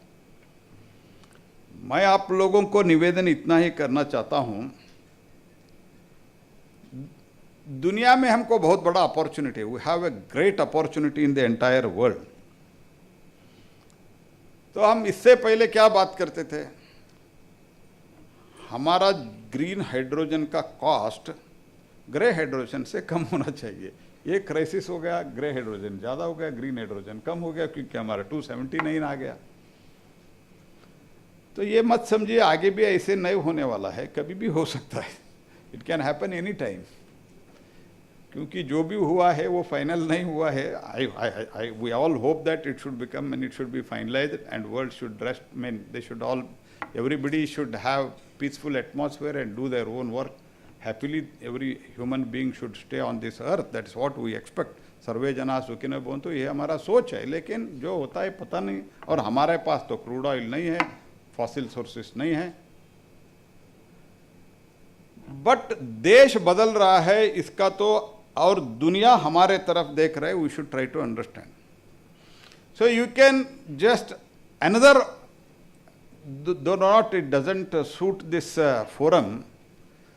देखिए हमारे पास कोयला इतने बड़ी मात्रा में है. We have so much of coal, and before almost 2-3 years back we used to import the coal. Yesterday I was telling in some of the occasion, imported based coal plants were and established in India. Imported based coal. Why? कोयला तो इतना ही जो हमारे पास. जब मैं कोल मंत्री बना था मैंने ऐसे ही पूछा था, आज जो एक्सप्लोरेशन हुआ है, what ever is being explored, अगर उतना ही कोयला उतना ही एक्सप्लोर्ड है, उतना ही उसमें ही हम निकालते हैं, तो कितने दिन के लिए कोयला है? 350 years. We have coal up to 350 years. अगर हमारा कंजम्पशन नहीं बढ़ते हैं तो फिर भी हम इंपोर्ट करते थे. Imported based coal power plant हमने देश में एस्टैब्लिश किया था. सो अभी तो दुनिया ग्रीन की तरफ देख रहे हैं एंड नेचर के बारे में सोच रहे हैं. ग्लोबल वार्मिंग के बारे में चर्चा हो रहा है. हम तो नेचर को पहले से ही हमने रिकॉग्नाइज भी किया है, पूजा भी किया है. तो पूजा का अर्थ क्या है? तो पूजा का अर्थ नहीं है सिर्फ कुछ सेक्युलर लोग, कुछ लोग बोलते हैं ये पेड़ का पूजा करते हैं, पानी का पूजा करते हैं. दैट मीन्स एक तरह से रिलीजियस भावना से इसको जितना चाहिए उतना उपयोग करना है. Nature can fulfill your need and nature can never fulfill your greed. Mahatma Gandhi ji ने बताया था. तो इसीलिए मुझे ज़्यादा इसमें बहुत ज़्यादा उन्होंने हमारे 3 ऑफिसर्स उड़ीसा के प्रेजेंटेशन हुआ है, सेक्रेटरी साहब ने बताया है. अभय Bakre, I can tell he has done very good job in this. And I congratulate him because उन्होंने बहुत इसमें बहुत पैशन से काम किया है. इसलिए उनको उस समय भी, otherwise he would have become the chairman of railway board, but he has been here because he wants to do something in the green hydrogen. So he has been here, he has done well and हमारा पूरा team अच्छे काम कर रहे हैं. We have got this great opportunity. तो इसीलिए हमने माननीय मोदी जी के नेतृत्व में हमने बहुत इसमें इनिशिएटिव भी लिया है. ग्रीन हाइड्रोजन सर्टिफिकेशन पोर्टल अभी मैंने बताया. और we have earmarked and allocated 100 crore for supporting the startups on the green hydrogen technology. 7-8 महीने पहले फाइल पे मैंने अप्रूवल किया था. आज 22 crores for 9 startups we have already allocated. मैंने बाकरे जी से पूछ रहा था सिर्फ 9 क्यों, उन्होंने बोला 15 रेडी है साहब, थोड़ा इधर उधर का थोड़ा ठीक ठाक करके वो भी कर देंगे. वो भी कर दो. तो आप भी फास्ट है, सेक्रेटरी भी फास्ट है, तो क्यों डिले करते हैं, कर दो. So what I am going to tell you is, request you is rather, there is a great opportunity. तो ग्रे हाइड्रोजन अभी तो कॉस्टली है, तो ठीक है, फिर भी हमारा 280 बहुत कम है. Otherwise also in the normal days it was between 180 to 240 rupees, correct है ना? सो 280 से 240 बहुत डिफरेंस नहीं है. It not too much, too far off. Even if it again it comes back to that level, it is not far off. So when there was, when I was working in the coal ministry, so ammonia का shortage होता था. Secretary मुझे बोलते थे, क्योंकि उस time ये आंध्रा के पोर्ट में उसको रोक कर लगाया था कि इम्पोर्टेड जो था. कारण क्या है, उस समय सरकार दूसरी था, तो उसको सीज कर दिया था. मैंने मुख्यमंत्री से बात किया, कोयला बंद होता है, आपको भी कोयला बंद होता है. तो ये सब, क्योंकि for explosive also it is needed, for in mining it is needed, refinery it is needed. वो भारत में ही बहुत बड़ी मात्रा में इसका ज़रूरत है, और दुनिया के बहुत देशों से हमारा एग्रीमेंट हुआ है. तो एग्रीमेंट कहाँ का हुआ है, तो ये इसका भी जिक्र अभी ऑलरेडी हुआ है, बहुत बार हुआ है, इसलिए मैं इसका फिर से मैं बताना नहीं चाहता हूँ. And there is a great scope, and only I would request you is, state को कंपटीशन मोड में आके कुछ 4-5 राज्य अच्छे किया है. उड़ीसा अच्छा किया है, गुजरात अच्छा किया है, आंध्र प्रदेश किया है, उत्तर प्रदेश, वेस्ट बंगाल, और कौन सा प्रदेश किया है, महाराष्ट्र, बिहार किया है, पॉलिसी अनाउंस किया, ड्राफ्ट किया है. तो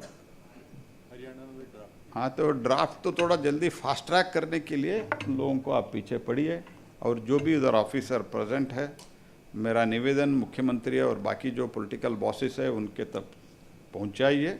और request is that prime minister very passionate about all this thing. And Viksit Bharat ये हमारा स्लोगन नहीं है.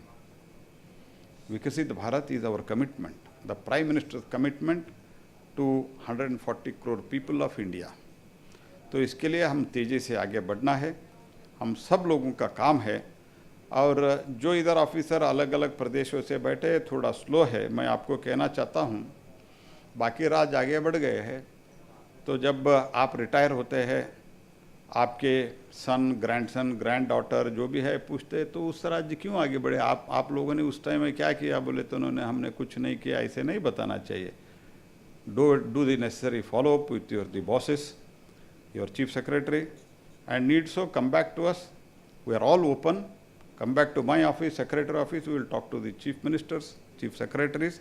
We want that every state government should do it well, they should support industry, and the belief of this government is, तो अच्छा business चलना चाहिए, अच्छा industry चलना चाहिए. एक समय था तो इंडस्ट्री चलाना, फायदे का बात करना, मुनाफा का बात करना, बोले तो एकदम एक तरह अपराधी जैसे देखते थे. भाषण भी ऐसे होता था. आप लोगों ने सुना है नहीं सुना है मुझे पता नहीं. अगर एक व्यक्ति कार लेके जाते तो बोलते थे, ये कार जा रही है ना, ये तो मेरा हिंदी थोड़ा जा रहा है, थोड़ा इधर उधर होता है, आप बुरा मत मानो. एक मैंने कम्युनिस्ट लीडर का एक भाषण सुना था, ये कार जा रही है ना, ये कार में पेट्रोल नहीं बह रहे, आपके खून बह रहे, ऐसे तो बोलते थे.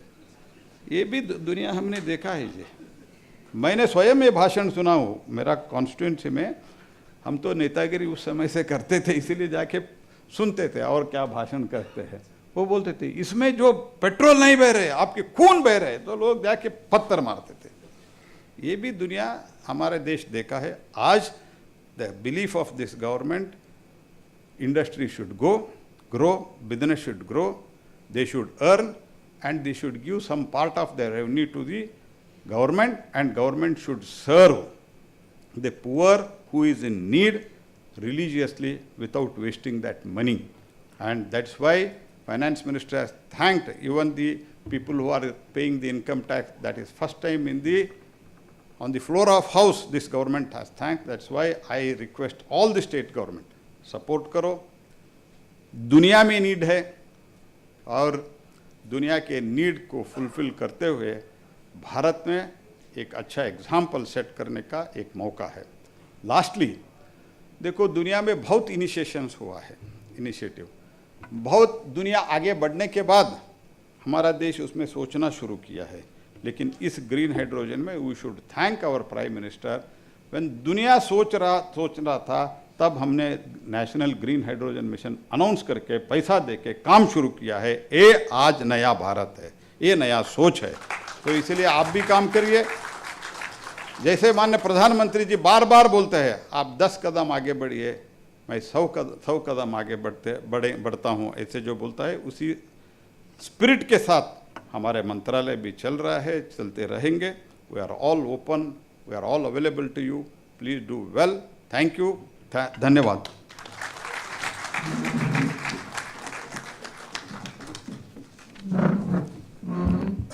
Thank you very much, sir, for your inspiring words and vision. I thank all the dignitaries on the dais. I propose vote of thanks for this event. I now request that we can break for the high tea, which is served in the dining area in the adjoining room. Thank you so much.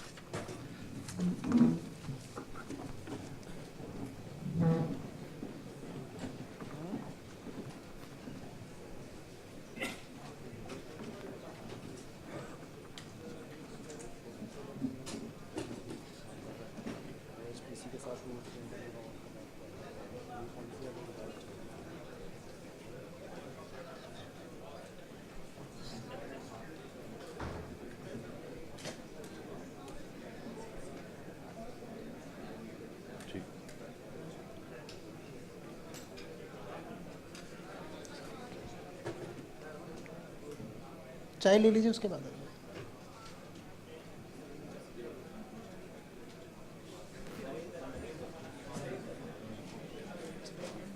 क्या चीज़? मैं भेज दूंगा आपको।